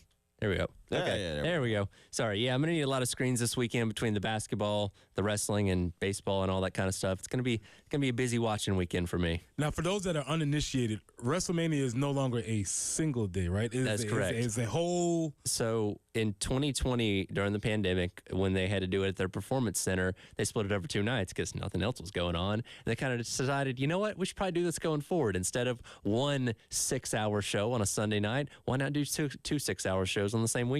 So they didn't split it; they doubled it. They doubled it, basically. Yes. Well, did you know WrestleMania is ranked the 6th most valuable sports brand in the world by Forbes? So I can believe it. It's a company who knows a thing or two about a dollar. And WrestleMania itself, I mean, again, it is, as we know, if you've paid attention, described as the Super Bowl of sports entertainment.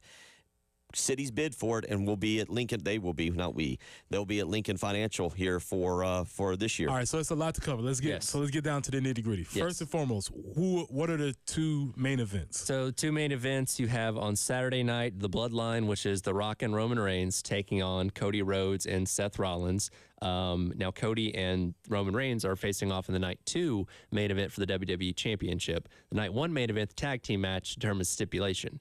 If The Rock and Roman Reigns win, the main event of Sunday night is Bloodline rules, which basically means anything goes, no holds barred, all that kind of stuff. If Cody Rhodes wins, it's a true just one-on-one match. Okay. I have a feeling Cody Rhodes will not win on night 1 to make night 2 more chaotic and more entertaining. Now, is The Rock actually getting in the ring? The Rock is wrestling, yes. The Rock is wrestling, okay. The Rock is leaned back into his 90s heel persona as of late, and it's been thoroughly entertaining. Yeah, that's been, okay. Now, usually at the big events, there is a turn. Yes. Are we on the lookout for anything that could happen? I have been skeptical of The Rock's allegiance to his cousin, Roman Reigns, and that's legitimate. They're cousins in real life because a lot of people thought, oh, maybe he's doing the double turn thing. Wow.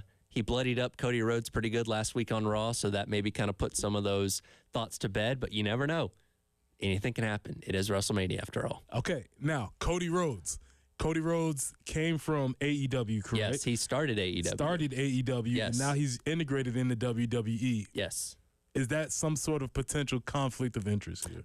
It used to be, a couple years ago when he first came back, but that's kind of watered under the bridge at this point. He's the premier superstar of WWE now. Bill, you got anything?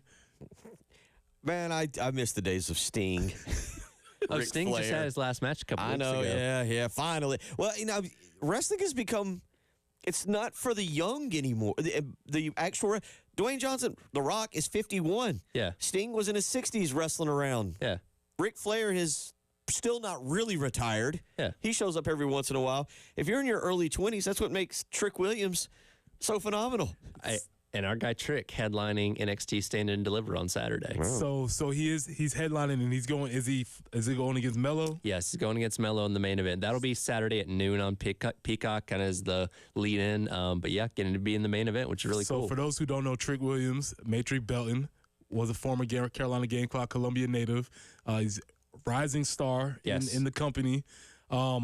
probably the most popular guy on NXT right now. Which is the problem. Yeah. Because his partner was the most popular guy. They've played the whole jealous best friend thing to a T. It's Shawn Michaels books NXT. They did the turn like the Marty Jannetty through the barbershop glass. He was wearing the same jacket when he did it. We should have seen it coming. Okay, we should also mention what for the Women's World Championship, we've got Rhea Ripley. Yes. And Becky Lynch. Yes, the man, Becky Lynch. Very excited for this. Rhea Ripley, if you are not familiar with her, nope. You check out her Instagram. She is a goth person's dream. I'll put it that way. But yeah, I'm excited for that one. Okay. All right. Any other matches that you think are going to go under the radar? Six-pack tag team ladder match for the Undisputed Tag Team Championships. This is going to be a spot fest. It's going to be memorable, and it's going to be a lot of fun. I'm looking forward to it. Okay, now they're at Lincoln. I think Tyler just went wrestling hands on me. Did he? Now. Okay, I'm going to give you this one real quick because they're at a football field. Yeah. 6-man tag team Philadelphia street fight. Be prepared. It can go. It can end up anywhere. They could legitimately end up in the streets of Philly. Somebody's probably going to get hit with cheesesteak. I'll just say that much. Nice. There's your WrestleMania. He'll have more of it. He'll have more of it. We will be out at Charwood Golf Club tomorrow. Want to see you. Come by and visit us. Hang out with us. Preston will hit the ceremonial opening tee shot. Good job, Tyler. Appreciate you, Tyler. See you tomorrow.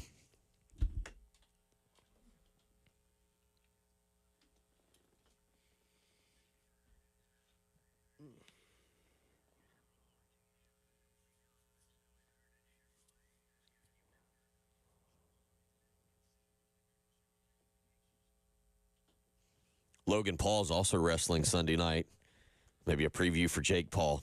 Whipping he's going to get from Mike Tyson. You can gear up for WrestleMania by grilling out. It's grill out season, folks. It's time to get over to Old Timey Meat Market and find yourself that great cut of steak, of chicken, of pork. Maybe you want some fish, do a little salmon on the grill, whatever it is. 2 nights of WrestleMania. That means 2 nights of grilling out, watching basketball, watching wrestling, watching baseball. And it all starts with one of the trips to Old Timey Meat Market, whether it's South Congaree, St. Andrews Road in Irmo, or the Lexington store.